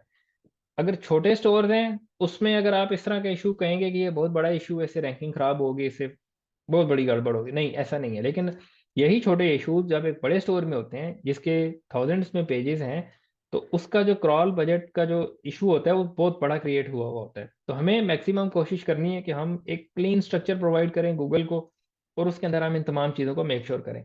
तो जो एक स्टैंडर्ड प्रोडक्ट का यूआरएल होता है वो प्रोडक्ट्स, देन आगे प्रोडक्ट का नाम होता है। लेकिन इस तरह के जो इश्यूज होते हैं उसमें क्या हो जाता है कि कलेक्शंस लिखा होता है यहाँ पे, कलेक्शंस देन आगे कलेक्शन का नाम, फिर प्रोडक्ट्स देन प्रोडक्ट्स का नाम। ठीक है, तो इस तरीके से आपने क्या करना है, इन तमाम यूआरएल्स को चेक करना है। अब जैसे ये मैंने यहाँ पे क्या किया, एक एग्जांपल लिया है, कलेक्शन है एनिमल बैग्स, उसका नाम है कलेक्शन का नाम। और यहाँ पे अगर आप इसका वो देखें, स्क्रीनशॉट देखें जो मैंने टूल के थ्रू लिया हुआ है, तो आपको यहाँ पे नजर आ रहा होगा एनिमल बैग्स। ठीक है, लेकिन एनिमल बैग्स तो मैंने यहाँ पे लिख दिया। अब मैं यहाँ पे इसको थोड़ा सा करता हूँ स्क्रीन बड़ी, फाइन। कलेक्शन थी एनिमल बैग्स, और कलेक्शन तक के बाद बिल्कुल ठीक है, कलेक्शन का यूआरएल सब चीज़ें ठीक है। लेकिन जब मैंने माउस के साथ एक प्रोडक्ट पे होवर किया था तो मुझे यहाँ पे ये यूआरएल नज़र आ रहा था। और ये यूआरएल का स्ट्रक्चर आपने देखना है, ये वाली कलेक्शन का यहाँ तक लिंक आ रहा है सारा, आगे प्रोडक्ट का लिंक बन रहा है। जबकि टेक्निकली ये चीज़ बीच में नहीं आनी चाहिए थी, यहाँ कलेक्शन से लेके यहाँ तक खाली प्रोडक्ट्स के साथ आगे यूआरएल आना चाहिए था। फाइन। तो ये एक टेक्निकल इशू होता है जो कैनोनिकल टैग्स या जो कैनोनिकल यूआरएल्स के इशू के नाम से जाना जाता है। ठीक है, तो ये हमें मेंटेन करना होता है या इसको हमने करेक्ट करना होता है। अब यहाँ मैंने दोबारा से लिख दिया रेड में, रेड वाला जो है ये रॉन्ग अप्रोच है, collection then animal bags then products then product का नाम। इसकी जो ठीक अप्रोच थी वो ये थी कि ये वाला पोर्शन बीच में से कट जाता, इतना पोर्शन। तो यहाँ मैंने काट के लिख दिया प्रोडक्ट्स देन आगे प्रोडक्ट का नाम। ठीक है, तो जब हम इस तरीके से करते हैं, अब ये क्लीन स्ट्रक्चर की निशानी है। ठीक है, तो इस तरीके से जब हम अपने पेजेस को इंडेक्स को ऑप्टिमाइज करते हैं गूगल के, हम गूगल को वो इंफॉर्मेशन प्रोवाइड करते हैं सिर्फ जो हमारे लिए और गूगल के लिए नेसेसरी है।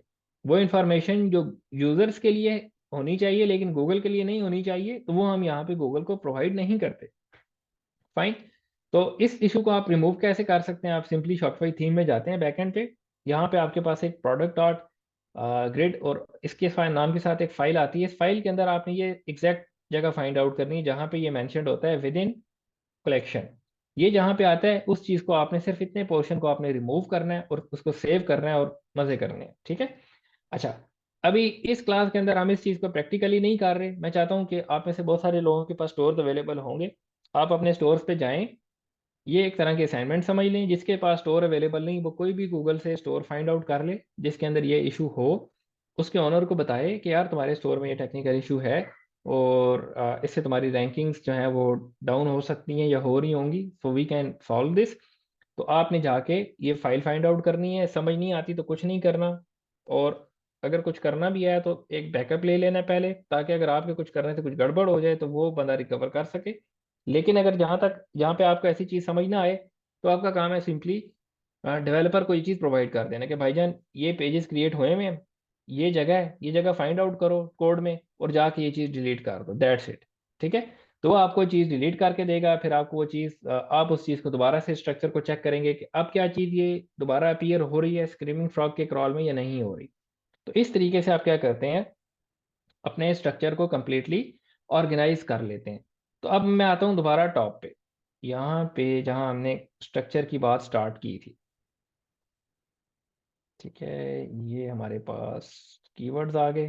ठीक है, और इन कीवर्ड्स के बाद ये हमारे पास आ गया। ठीक है, तो आपके पास क्या होगा, हमेशा से चार टाइप के यूआरएल्स होंगे, collections, then products, pages and blogs.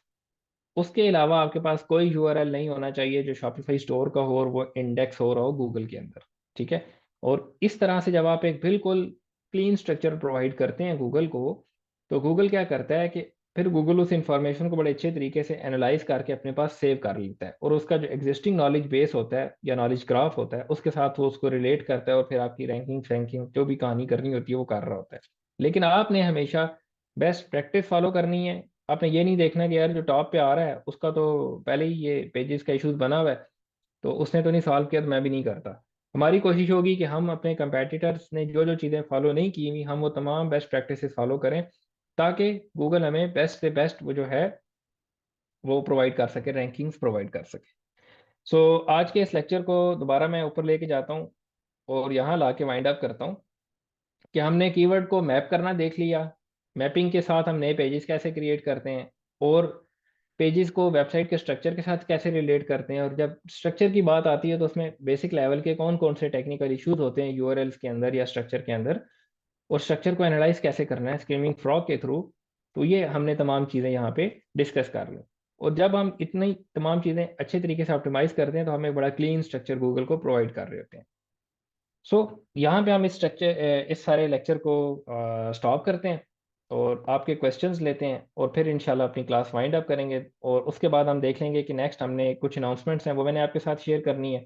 और नेक्स्ट जो है हम ऑन पेज के अंडरस्टैंडिंग करेंगे कि ऑन पेज एलिमेंट्स कौन कौन से हैं, कलेक्शन पेज या प्रोडक्ट पेज जो मर्जी पेज हो, और वो एलिमेंट्स के साथ हमने अपनी जो कीवर्ड लिस्ट फाइंड आउट की थी और जो नए पेज क्रिएट किए थे अब इन तीनों को हम कंबाइन करेंगे और एक on page optimise page create करने की कोशिश करेंगे। या जो ऑलरेडी ऑप्टिमाइज पेजेस होंगे उनको हम डिटेल से दो तीन पेजेस को अंडरस्टैंड करेंगे तो हमें काफ़ी अंडरस्टैंडिंग मिल जाएगी। सो मैं अपनी स्क्रीन को स्टॉप करता हूँ और एक मिनट रुकता हूँ। ओके फाइन जी, तो क्वेश्चंस लेते हैं जी सबसे। फाइन, तीन चार कीवर्ड्स को हेडिंग में यूज़ करें, बॉडी कंटेंट में नहीं। चार कीवर्ड्स को आप जब मैंने कह दिया कि ये चार प्राइमरी कीवर्ड्स हैं इसका मतलब ये नहीं है कि मैं अपने टाइटल में लिखूंगा लेदर डफल बैग, फिर एक ब्रैकेट या स्पेस डालूंगा जो हम ट्रेडिशनली डालते हैं, फिर मैं लिखूंगा ट्रैवल बैग्स, फिर मैं लिखूंगा वीकेंडर बैग, फिर मैं नेक्स्ट चीज़ लिखूंगा। हमने वन लाइन लिखनी होती है और उसके बाद हमारी डिस्क्रिप्शन है, डिस्क्रिप्शन के बाद पेज के नीचे बॉटम पे कंटेंट है। उस ओवरऑल पेज की वो तमाम चीज़ें मिलके एक टॉपिक क्रिएट करेंगी और वो जो टॉपिक है वो गूगल को एक सेंस प्रोवाइड करेगा कि ये पूरा पेज किन किन टर्म्स को कैटर कर सकता है या किन किन क्वेरीज को ये पेज हैंडल कर सकता है। ठीक है, तो आपने फॉर एग्जांपल मैं टॉप पे लिख देता हूँ मैन लेदर, ठीक है, handmade man leather duffel bags, ठीक है, for buy online in UK for example. तो मैंने क्या किया, मैन का कीवर्ड लगा दिया, मैंने डफल बैग्स का कीवर्ड लगा दिया देन, और उसके बाद मैंने क्या किया, यूआरएल में लेदर डफल बैग्स मेंशन कर दिया। फिर मैंने अगेन जब मैं आया H1 टाइटल में, वहाँ मैंने अगेन मेंशन कर दिया leather duffel bags. H2 title में मैं उसको रिलेट करूंगा ट्रैवल के साथ। अगेन H2 टाइटल में मैं उसको रिलेट करूंगा वीकेंड ट्रैवलिंग के साथ, मैं उसको रिलेट करूंगा उस उन तमाम यूजेस के साथ जो एक डफल बैग के यूजेस हैं।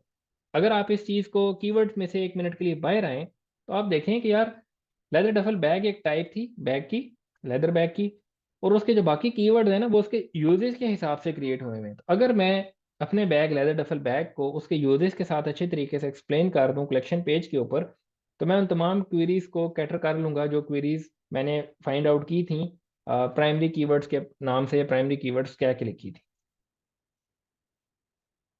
ओके सर, बट अगर डिफरेंट कलेक्शन पेजेस आ रहे हो same keyword for this keyword, हमें डिफरेंट कलेक्शन पेजेस पे नहीं जाना ना, हमें एक कलेक्शन पेज पे जाना है। तो अगर आपने कोई कंपेटिटर ओपन कर लिया है और उसके अंदर डिफरेंट क्रिएट हुए में है, आप क्या लें, पेजेस क्रिएट हुए में है, लेदर डफल बैग सेल हो रहे हैं और 4-5 पेजेस क्रिएट हुए हैं, एट द एंड हमें बाकी 4 पेजेस को कंसोलिडेट करना होगा, एक पेज पे लेकर आना होगा। या तो हम उन तमाम पेजेस को देखेंगे कि इन सब में से सबसे ज़्यादा अथॉरिटी, ट्रैफिक और लिंक्स किसके बिल्ट हुए हैं, हम वो तमाम बाकियों की अथॉरिटी और उनको कैनोनिकल करके उस पेज पर ले आएंगे, या हम उसको 301 रिडायरेक्ट कर सकते हैं, कुछ भी हम कर सकते हैं, लेकिन वो पेज टू पेज मैटर कर रहा होगा। लेकिन हमें एक इंटेंट को फिल करने के लिए एक पेज क्रिएट करना होगा। ओके सर, इस कीवर्ड्स को यूएसए में क्यों नहीं लिया? क्योंकि हम जनरली देख रहे हैं, क्योंकि हमने अपने स्टोर को इनिशियली डे वन पे डिसाइड किया था कि जी हम यूके मार्केट में देख रहे हैं। वह ज़बरदस्त यार सामा, यूके मोर कॉम्प्लेक्स है। हाँ ठीक है, क्योंकि हमने इनिशियल जो अंडरस्टैंडिंग बिल्ड की थी कि हम अपनी सारी जर्नी को एक यूके में स्टोर क्रिएट करने जा रहे हैं जो लेदर बैग सेल करेगा, उस पॉइंट ऑफ व्यू से सारे को लेके चल रहे हैं। ठीक है, अगर आपने यूएस में करना है या यूएस के हिसाब से सोच रहे हैं, करें, कोई इशू नहीं है, क्योंकि जब आप माइक्रो निश में आके एक अच्छी क्वालिटी प्रोवाइड करेंगे तो आपको रैंकिंग्स मिलेंगी। ये कीवर्ड को हेडिंग में यूज, बिल्कुल जी, हेडिंग में, बॉडी में, हर जगह यूज करेंगे। वो हम कलेक्शन पेजेस कंटेंट और प्रोडक्ट पेजेस के कंटेंट में, और ये जब हम ऑन पेज के एलिमेंट्स को देखेंगे वन बाय वन तो उस सारे में हम डिटेल से देखेंगे। सर हम डोमेन बाय कर सकते हैं, बिल्कुल जी। ईएमडी डोमेन मेरा फेवरेट तरीका है, और अभी तक के मेरे एनालिसिस के मुताबिक मुझे डज नहीं पड़ी ईएमडी डोमेन से, ना मुझे पड़ी है, और मैं जिन कंपेटिटर्स को सर्फ में देखता आ रहा हूँ उनको भी नहीं पड़ी। लेकिन वो ईएमडीज ऐसी हैं जो रिसेंटली, जो न्यूली परचेज्ड हैं, कोई रिडायरेक्टेड, ठीक है, 301 टाइप, उनमें कोई जुगाड़ नहीं है। ठीक है, तो इस तरीके के साथ अगर आप एक अच्छी क्लीन लिंक बिल्डिंग स्ट्रेटेजी और एक क्लीन स्ट्रक्चर के साथ जाएंगे तो आपको इश्यूज कह रहा हूँ, आपको रैंकिंग्स मिलेंगी। अभी सुनने में आ रहा है कि इस अपडेट में गूगल ने ईएमडी को थोड़ा सा रगड़ा है, तो देखते हैं कि क्या किया है, थोड़ा सा टाइम गुजर जाए, अपडेट कंप्लीट हो जाए, उसके बाद फाइनली जो सर्च हैं वो चेंज हो जाएंगी, या नई रैंकिंग जब रोल आउट होंगी तो उसके हिसाब से वो तमाम चीज़ें चेंज होंगी, तो हमें पता चलेगा कि यार क्या चीज़ है। अब आपने फाइंड आउट करना है कि ईएमडी रैंक कर रही है या नहीं कर रही, तो आप अपनी उस निश के मेजर मेजर कीवर्ड्स को वन बाय वन सर्च करेंगे। तो अगर आप लेदर निश के मेजर कीवर्ड्स को सर्च करें तो आपको बहुत जगहों पे ईएमडीज रैंक होती हुई नजर आएंगी। ठीक है, ओके। सर ब्लॉग, वो ब्लॉग्स के बाद पोस्ट का यूआरएल, हाँ जी बिल्कुल, ब्लॉग्स के बाद उसका यूआरएल आता है, तो वो हम ब्लॉग्स के सेक्शन में देखेंगे। इफ पेज हैज कैनोनिकलाइज देन, ये तो फिर ठीक हुआ। देखें, आपने कितने पेजेस के साथ ये चीज़ करनी है। गूगल को जब आप अंडरस्टैंड करेंगे ना, आपके पास अगर कोई इस तरीके का स्टोर पड़ा हुआ है, ठीक है, आप उसके सर्च कंसोल में जाएं, सर्च कंसोल के डिफरेंट नॉन इंडेक्सिंग के एक स्लैब बनी होती है, उसके अंदर आपको आएगा क्रॉल्ड बट नॉट इंडेक्स्ड। हर वो चीज़ जो क्रॉल्ड लिखा हुआ आ रहा है, क्रॉल हो रही है, वो चीज़ गूगल का बजट वेस्ट कर रही है, दैट्स इट। बड़ी सिंपल सी बात है। आप कह सकते हैं कि कैनोनिकल टैग तो लगा हुआ है, फाइन लगा हुआ है, कोई बात नहीं। आप कह सकते हैं कि कंपेटिटर्स ऑलरेडी, उनके ये चीज़ें हुई हुई हैं, ये इस तरह के एरर्स हैं और वो फिर भी रैंक कर रहे हैं, फाइन, कोई बात नहीं। लेकिन जब बीइंग एन एससीओ मैंने बेस्ट प्रैक्टिस फॉलो करनी है, तो मेरे लिए ये गाइडलाइंस है, मैंने इस तरीके से जाना है। ठीक है सर, इसको फिक्स किस तरीके से करना है? फाइन, इसको अब आप फाइंड आउट करें ना, मैंने आपके साथ एक एक का तरीका शेयर किया। आप जाएं अपना स्टोर, किसी भी फ्रेंड का स्टोर कुछ भी देखें, वहां पे जाके सर्च करें, और मैंने वहां पे क्लियरली वो स्पॉट भी बता दिए कि आपने कौन सी जगह पे जाना है कोड में और कौन सी चीज़ को रिमूव करना है जाके। स्क्रीमिंग फ्रॉग में कैसे फाइंड आउट करें? फाइन, तो हम स्क्रीमिंग फ्रॉग में फाइंड आउट कर लेते हैं। ऑल राइट, अब ये देखें, ये स्क्रीमिंग फ्रॉग है। ठीक है, तो यहाँ पे आप सिंपली इसको थोड़ा सा रीअलाइन करें। ठीक है, ब्लॉक्स के बाद आप आएंगे नीचे कलेक्शंस, ये देखें कलेक्शंस। ठीक है, अब ये देख रहे हैं, ये वो तमाम यूआरएल्स हैं।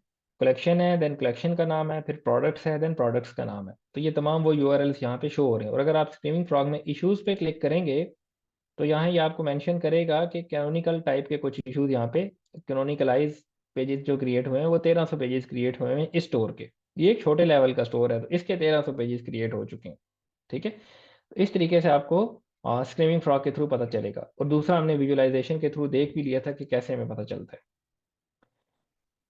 फाइन, नेक्स्ट है सर, रिकॉर्ड हो रहा है ना? यार रिकॉर्डिंग नहीं, ये आज आपको रिकॉर्डिंग नहीं मिलेगी, सॉरी। अच्छा, उसके बाद आगे चलते हैं। सर अगर एक एग्जिस्टिंग स्टोर पे category page, product page same keyword पे टारगेट हो रहे हैं, तो कलेक्शन पेज पे ऑलरेडी रैंक हो रहा है, तो इस सिचुएशन में हमें देखना है कि हम ई कॉमर्स के केस में ना, बड़ी आसान सी कहानी है। तमाम मेजर प्राइमरी टर्म्स आप टारगेट करते हैं कलेक्शन पेजेस पे।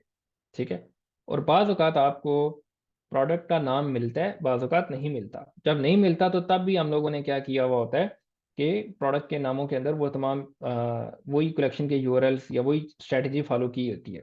ठीक है, तो कुछ जगहों पे हम खुद से नाम क्रिएट कर लेते हैं।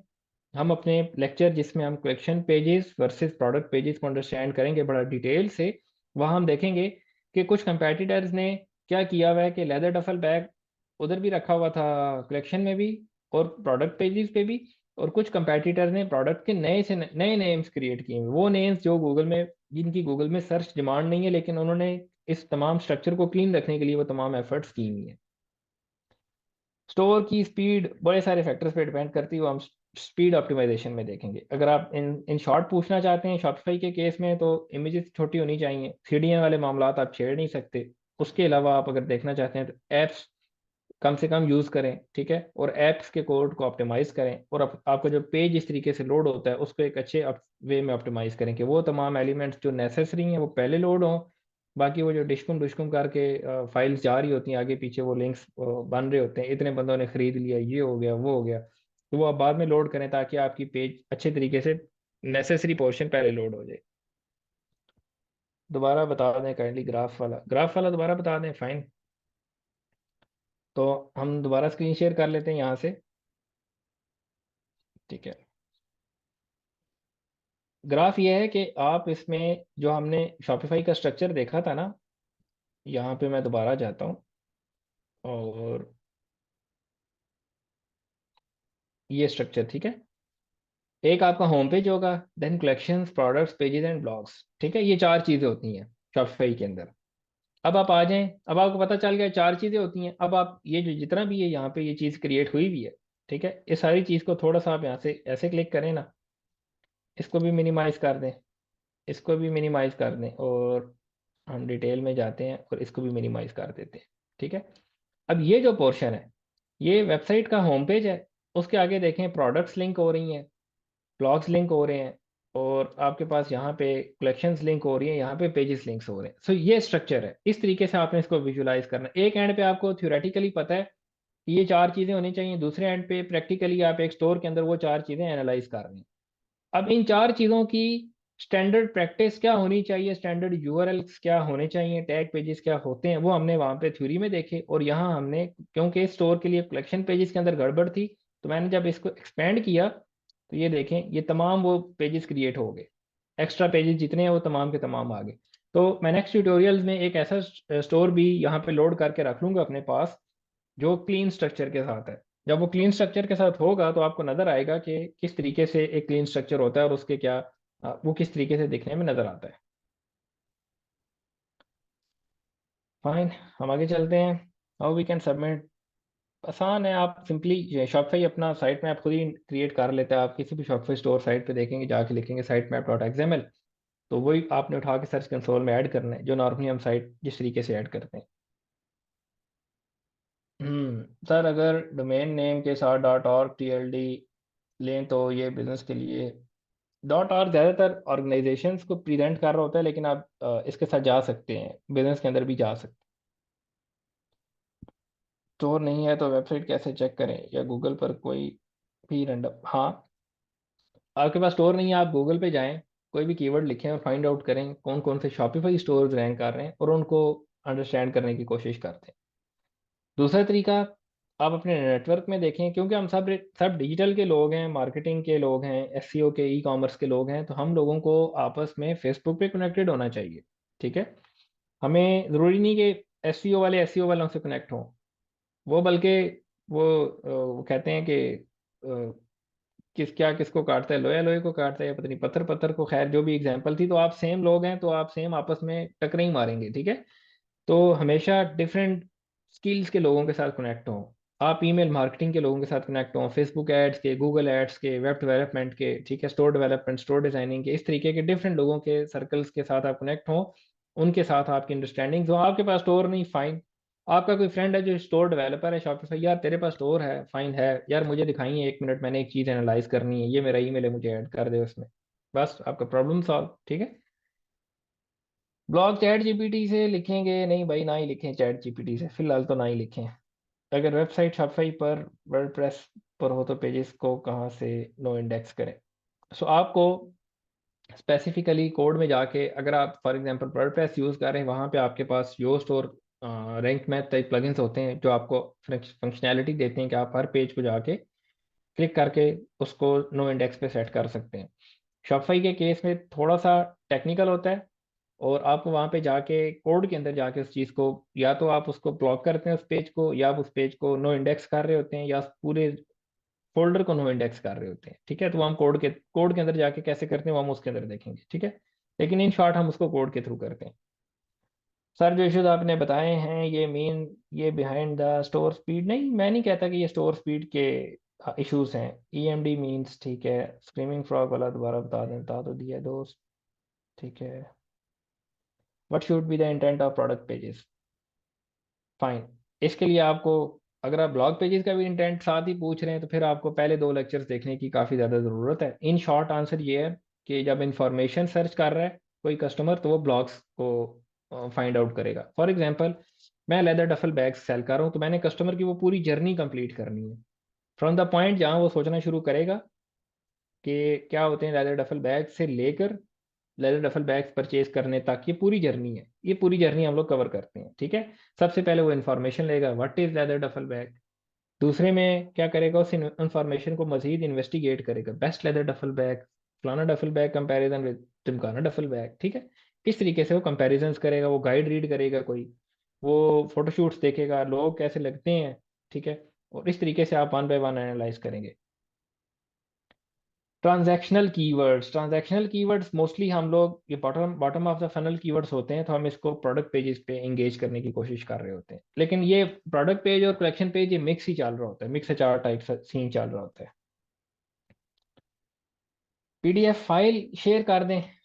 अच्छा चलें यार, पीडीएफ फाइल शेयर कर देंगे। और ई कॉमर्स के स्ट्रक्चर और एफिलिएट के स्ट्रक्चर में कोई डिफरेंस होता है यार? स्ट्रक्चर टू स्ट्रक्चर तो वहाँ पे आप इंफॉर्मेशन के अंदर लिंक्स लगा के चीज़ें लेके जा रहे होते हैं, और यहाँ आप एग्जैक्टली पेजेस क्रिएट कर रहे हैं। ठीक है, तो इस हिसाब से स्ट्रक्चर में डिफरेंस होता है। हाँ बिल्कुल, मैं कह दूंगा जी, होता है। How we can direct robots dot T X T, बिल्कुल हम इसको टेक्निकल डिटेल्स में देखेंगे। What is best semantic URL structure? Semantic URL structure भी ऐसे ही होता है, बस आप एक कीवर्ड डाल देते हैं, दैट्स इट। फिर आपके पेज का पूरा कंटेंट होता है, वो अलाइन होके एक पेज का मीनिंग बनाता है कि ये पूरा पेज किन किन मीनिंग्स को, किन किन टॉपिक्स को कवर कर रहा है, किसी एक बड़े मेजर टॉपिक को, और उसके अंदर कौन कौन से शॉर्ट सब टॉपिक्स को कवर कर रहा है, जब हम सिमेंटिक की बात करते हैं। Tote bag shop is my WordPress website, बिल्कुल ठीक है सर, इसका हम क्या करें वो बता दें। आज बहुत कुछ लर्न किया, feeling S C O thank you जी। अगर आपने लर्न किया है तो भाई को दुआओं में याद रखिएगा। Difference of B to B, अच्छा बी टू बी और बी टू सी साइट, जब हम ई कॉमर्स की बात करते हैं तो हम बी टू बी साइट पे होलसेल के ऑर्डर लेने की बात कर रहे थे, तो वहाँ हम होलसेल के कीवर्ड्स को अंडरस्टैंड करने की कोशिश करते हैं। ठीक है, फॉर एग्जांपल मैं यहाँ पे सिंपली आपके साथ अगर शेयर कर दूँ फ़ौरन से बी टू बी और इसके बारे में, ये गूगल है, आप सिंपली जाएं, मैं एक कीवर्ड लिखता हूँ, होलसेल बीजेजे ग्लव्स, ठीक है, सॉरी, होलसेल, ठीक है। अब ये देखें, मैंने कीवर्ड है, ये कीवर्ड वो बंदा लिखेगा जिसने होलसेल डील्स में, बड़ी डील्स में जाना है। बीजेजे एक फॉर्म है मार्शल आर्ट्स की, ठीक है, तो मैंने बीजेजे ग्लव्स एक प्रोडक्ट है, तो उसको सिंपली एक कीवर्ड के साथ सर्च किया तो मेरे पास दो वेबसाइट्स आ रही हैं, सेंचुरी मार्शल आर्ट्स और दूसरी आ रही है आरडीएक्स स्पोर्ट्स। इन्होंने भी होलसेल की एक सब डोमेन क्रिएट की हुई है, इन्होंने भी होलसेल की एक सब डोमेन क्रिएट की हुई है। और अगर मैं थोड़ा सा नीचे आऊँ तो हमारे पास एक ये थर्ड एक और कैटेगरी है जिन्होंने एक कलेक्शन क्रिएट की हुई है होलसेल के ऊपर। तो आप क्या कर सकते हैं, होलसेल कीवर्ड्स को target, B to B keywords को टारगेट करने के लिए, अगर आप उसको within e commerce website target करना चाह रहे हैं, आप उसके ऊपर नई नई कलेक्शंस क्रिएट कर सकते हैं, ठीक है, या आप उसके लिए एक सेपरेट सब डोमेन क्रिएट कर सकते हैं। अब आपने अगर इस पर मजीद डिटेल्स लेनी है, आप एक कीवर्ड सर्च करें, ये वेबसाइट्स आ रही हैं, एक ये दो वेबसाइट्स एनालाइज करें, और ये जो थी, क्या नाम है, हायाबूसा फाइट, वाई उन्होंने मोटरसाइकिल के नाम पे रख दी है, खैर, इन तीन वेबसाइट्स को एनालाइज करें, अंडरस्टैंड करें, फिर भी आपको समझ नहीं आती, नेक्स्ट क्लास में आप क्वेश्चन पूछ सकते हैं, most welcome. Crawl currently not indexed, तो जो यूं ही आप ये इशू सॉल्व करेंगे तो वो भी आपके एरर्स वहां से सॉल्व हो जाएंगे। आप गैर जरूरी इंफॉर्मेशन वेबसाइट से हटाएंगे तो आपकी जो नॉन इंडेक्सिंग के इश्यूज अगर आ रहे हैं तो वो भी वहां से हटना शुरू हो जाएंगे। हाँ हाँ हाँ हाँ हाँ, ठमकना टफल बैग, अच्छा थैंक यू जी। सर शॉपिफाई एक्सएमएल बनाता है जी, बिल्कुल शॉपिफाई एक्सएमएल साइट मैप बनाता है, और शॉपिफाई अपने साइट मैप को 4 डिफरेंट रीजन्स में डिस्ट्रीब्यूट करता है। तो ये आप इसको अपनी असाइनमेंट ही समझें कि कैसे आपने शॉपिफाई स्टोर का साइट मैप फाइंड आउट करना होता है, ठीक है। तो आप भाईजान, आप सब लोगों ने ये जितने टेक्निकल एरर्स हैं इनको, अगर आपका अपना स्टोर है उस पर जाएं, फाइंड आउट करें, सॉल्व करने की कोशिश करें, नहीं सॉल्व होता अगले लेक्चर में बताएं। और अगर ये एरर्स आप फाइंड आउट करते हैं किसी और स्टोर पे, फाइन, बड़ी अच्छी बात है, उसको पिच कर दें कि यार मैंने तुम्हारे स्टोर पे ये एरर्स देखे हैं और ये मैं सॉल्व कर सकता हूँ, एंड मैं फ्री में सॉल्व कर दूंगा, या मैं इसके लिए 1000 रुपये ले लूँगा, 2000, जितने मर्जी आपने लेने ले लें, जिधर कोकड़ फंसता है फंसा लें, तो आप इंजॉय करें। ठीक है जी, और किसी का कोई क्वेश्चन है? नहीं है मेरे ख्याल से। हाँ जी, अनाउंसमेंट आज की, बिल्कुल, स्कीमा मार्कअप और वो तमाम चीज़ें, हाँ जी बिल्कुल, स्कीमा मार्कअप हम ऐड करेंगे और उसको हम डिटेल से देखेंगे, ठीक है। तो फिल्टर ऑप्शन आता है लेफ्ट साइड पर, वो किस तरह, जो गूगल सर्च, वो तो गूगल सर्च में आता है ना, तो वो गूगल अपने आप को एक ई कॉमर्स बनाने के चक्कर में लगा हुआ है, गूगल अपना ही कंपटीशन कर रहा है डिफरेंट अदर वेंडर्स के साथ, ठीक है।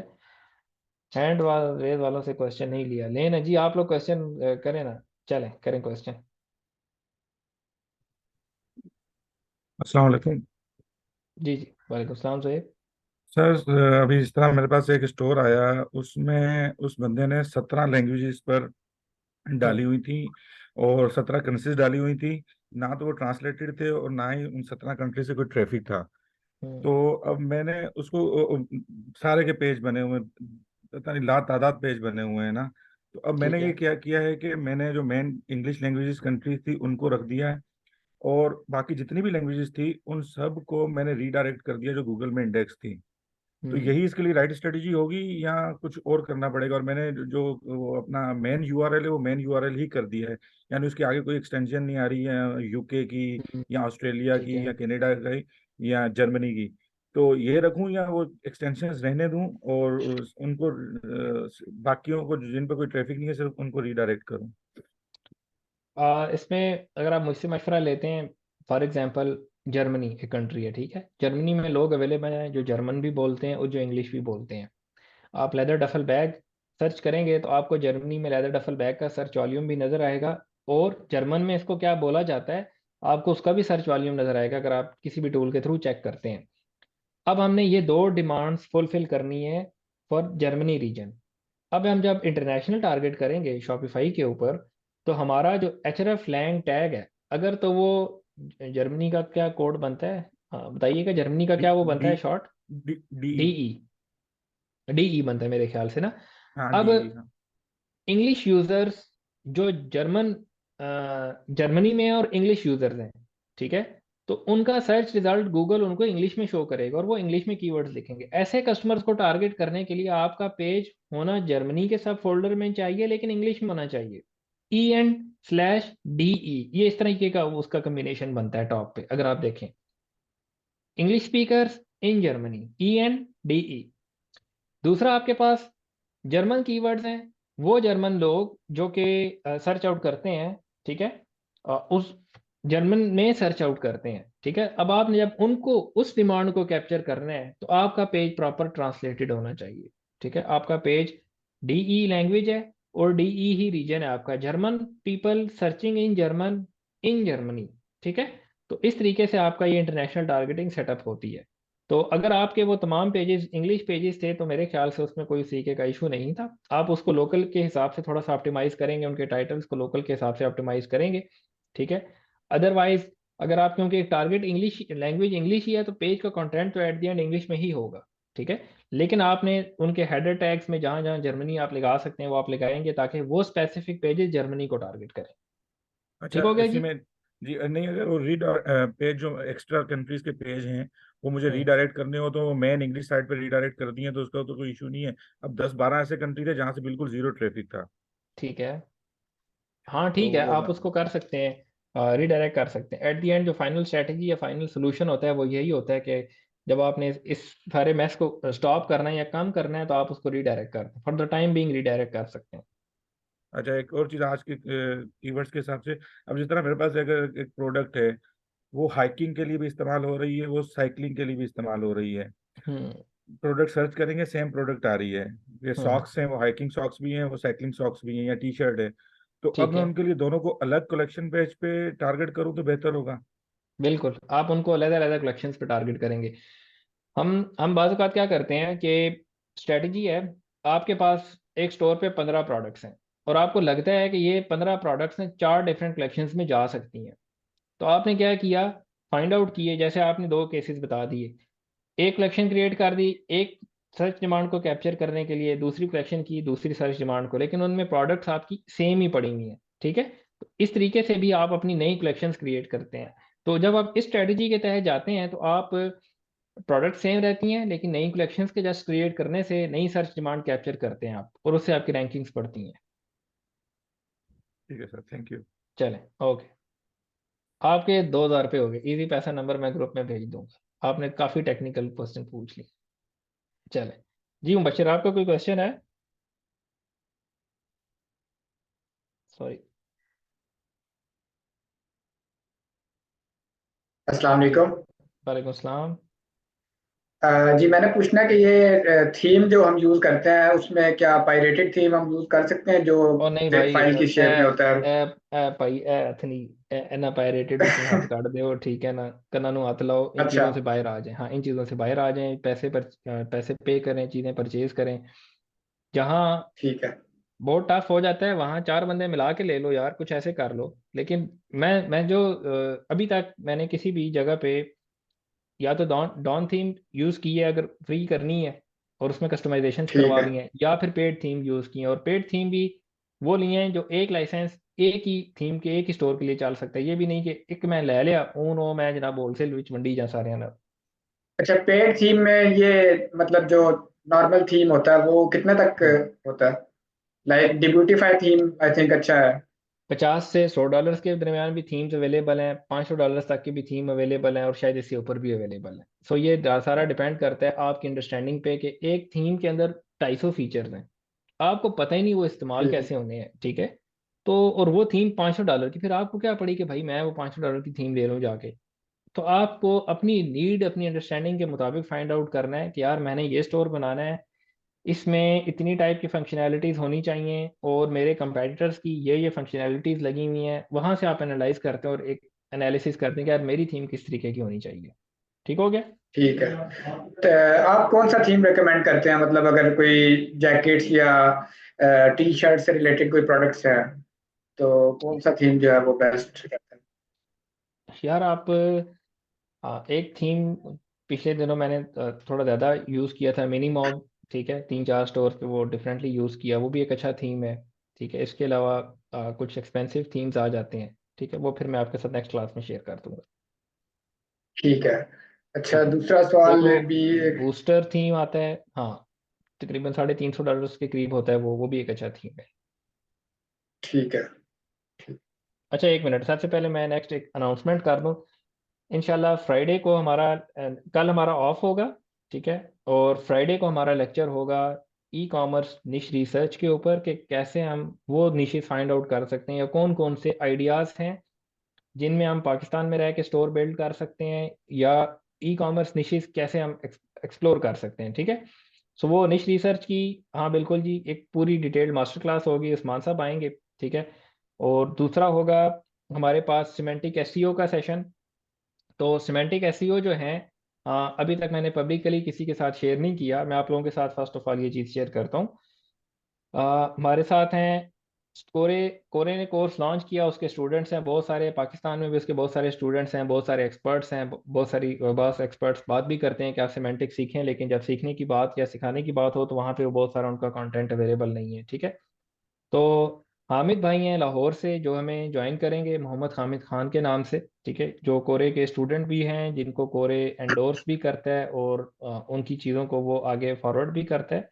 तो वो हमें ज्वाइन करेंगे सिमेंटिक एसईओ के सेशंस के अंदर, और ये सेशन होगा इंशाल्लाह सैटरडे को और संडे को, दिन को टाइमिंग हमारी यही रहेगी, सेम रहेगी, ठीक है। तो आप सब लोगों ने अवेलेबल रहना है, और बहुत सारी चीज़ें होंगी जो आपको नई सीखने को मिलेंगी उसके थ्रू। और ये वो कॉन्सेप्ट्स हैं जो थोड़े एडवांस लेवल के कॉन्सेप्ट्स होंगे, और अगर आप इन कॉन्सेप्ट्स को अंडरस्टैंड करेंगे और अपनी नेक्स्ट स्ट्रैटेजीज, मैं ये नहीं कहता कि आज ही आप उनको समझ जाएं और आज ही वो इम्प्लीमेंट करना है, उनको समझना स्टार्ट कर दें, उन कॉन्सेप्ट्स को ग्रैब करना स्टार्ट कर दें, तो ताकि आपकी जो फ्यूचर एसईओ की गेम है वो मजीद से मजीद स्ट्रांग हो सके। तो मैं कुछ देर बाद उनकी कि वो हमें ज्वाइन कर रहे हैं सिमेंटिक एसईओ में, उनकी इनविटेशन के लिए एक मैं पोस्ट सोशल मीडिया पे लगा दूंगा, और वो पोस्ट मैं एक ग्रुप में लिंक शेयर कर दूंगा। आप लोगों से रिक्वेस्ट है, उस पर कमेंट कर दीजिएगा और उसको अपने नेटवर्क में शेयर करिएगा। हमें उस पोस्ट पे मैक्सिमम से मैक्सिमम इंगेजमेंट चाहिए, ठीक है। बैक टू योर क्वेश्चंस, बताइए जी। अच्छा, कमरान भाई ये पूछना था कि लेट्स सपोज हमें एक स्टोर मिला है और उसके ऊपर पायरेटेड थीम लगा हुआ है पहले से, हम्म। और जो उसकी ट्रैफिक है वो भी ऑलमोस्ट 400 to 500 है, और एज भी 2 ईयर प्लस है, तो उस हिसाब से उसकी ट्रैफिक इतनी नहीं है, रैंकिंग इतनी नहीं है, तो अब क्या उसका हम्म। थीम हम चेंज कर दें? और अगर चेंज करें तो जो ट्रैफिक है वो भी चली जाएगी, बिल्कुल डाउन हो जाएगी रैंकिंग। यार देखिए, जब भी आप थीम चेंज करते हैं ना, कुछ भी इस तरीके की चीज़ें चेंज करते हैं, आपने एक चीज़ मेक श्योर करनी है, जो जहाँ पे लिंक लगा था वो वहाँ पे लगाना है, ठीक है। कंटेंट आपने एज इट इज प्लेस करना है, ठीक है। ठीक है। जो एंकर टेक्स्ट थे वो एंकर टेक्स्ट उसी तरीके से रखने हैं, जो बटन्स थे वो बटन्स उसी तरीके से, जहाँ जहाँ पे थे आपने उसी तरीके से आपने स्ट्रक्चर मेंटेन रखना है। अगर आप स्ट्रक्चर मेंटेन करके चीज़ें करते हैं तो फिर आपको रैंकिंग में एक डिप आता है, लेकिन वो चीज़ें रिकवर हो जाती हैं। और यही इसी तरह से हम चेक लिस्ट फॉलो करते हैं माइग्रेशन के दौरान, कि हमने शॉपिफाई पे वर्डप्रेस पे वेबसाइट है उसको शॉपिफाई पर ले आए हैं। अब हमने तमाम चीज़ों को, जो स्ट्रक्चर था वर्डप्रेस का, वो रेप्लिकेट करना है शॉपिफाई के ऊपर, और जहाँ जहाँ नेसेसरी है रीडायरेक्ट्स लगाने हैं, वहाँ हम रीडायरेक्ट्स लगा रहे होंगे। जी ठीक मानूर, है। आपको मैं अनम्यूट कर रहा हूँ। अस्सलाम वालेकुम सर। जी वालेकुम सलाम। सर मैं सियालकोट से हूँ, तो मैंने जो वेबसाइट तैयार करवाई है अभी वो बेसबॉल यूनिफॉर्म्स के लिए है। बेसिकली वो एक हम्म। बिजनेस वेबसाइट है, तो उसकी हम लोग ऑप्टिमाइजेशन एज B2B करेंगे या B2C? आपने किस तरीके से, वैसे तो जो मैंने सियालकोटी स्टाइल वेबसाइट्स देखी हैं, उन्होंने लिखा होता है आर्टिकल नंबर 5, 10, आर्टिकल नंबर फलाना, इस तरीके से उनके वेब प्रोडक्ट्स नजर आ रहे होते हैं, ठीक है। नो सर, उस तरह नहीं है। वो ऑल कॉमर्स राइट, इंस्टॉल की है और उसको यूज करते हुए ऐड टू कार्ट का जो बटन है वो अभी इनएक्टिव है। ठीक है, सही है। तो आप इसमें देखें कि आपने कस्टमर से बेसिकली ऑर्डर्स लेने हैं, ठीक हम्म। है। तो आप यस। उनके साथ उनसे फॉर्म फिलिंग करवा सकती हैं, और उनको ऐड टू कार्ट पे जाके उनसे फॉर्म फिल करवा सकती हैं, आप प्राइसिंग मेंशन कर सकती हैं। लेकिन बेस्ट स्ट्रैटेजी है कि आप सबसे पहले चेक करें कि आप अगर उस वेबसाइट के साथ यूएस में रैंक करना चाहते हैं, जैसे मैंने अभी रिसेंटली एक वो सर्च की बीजेजे मार्शल आर्ट्स के लिए, यस। होलसेल बीजेजे ग्लव्स, तो मैंने 3 वेबसाइट्स दिखा दी। 2 वेबसाइट थी जो सब डोमेन के थ्रू अपनी ये कीवर्ड्स टारगेट कर रही थी। एक वेबसाइट थी जिसने कलेक्शंस के थ्रू वो कीवर्ड्स टारगेट किए हुए थे, ठीक है। उस तरीके से आपको एक एनालिसिस मिलेगा कि कैसे आपने अपना पेज डिजाइन करना है, या किस तरीके से आप उस चीज को लेके जा सकती हैं। इतना होमवर्क आप करें, अंडरस्टैंडिंग लें, आपको नहीं चीज समझ आती नेक्स्ट सेशन में आप दोबारा पूछ सकती हैं। Okay sir, thank you. Thank you. How to buy. Okay fine, ठीक है जी, हम आज के लेक्चर को यहाँ पे वाइंड अप करते हैं। थैंक यू सो मच आप लोगों का ज्वाइन करने के लिए। और मेरे ख्याल से राइट नाउ हमारे साथ फाइन। तो इसको हम क्लोज करते हैं यहाँ पे, रिकॉर्डिंग में स्टॉप कर देता हूँ। तो जो आपसे मैंने रिक्वेस्ट की है for for the post purpose, वो आप लोगों ने लाजमी, जितने भी आप लोग हैं, आप लोगों ने लाजमी उस पर वर्किंग करनी है, ठीक है। और इंशाल्लाह आपने सेशंस लाजमी ज्वाइन करने हैं जो सिमेंटिक एसईओ वाले हैं। क्यों क्यों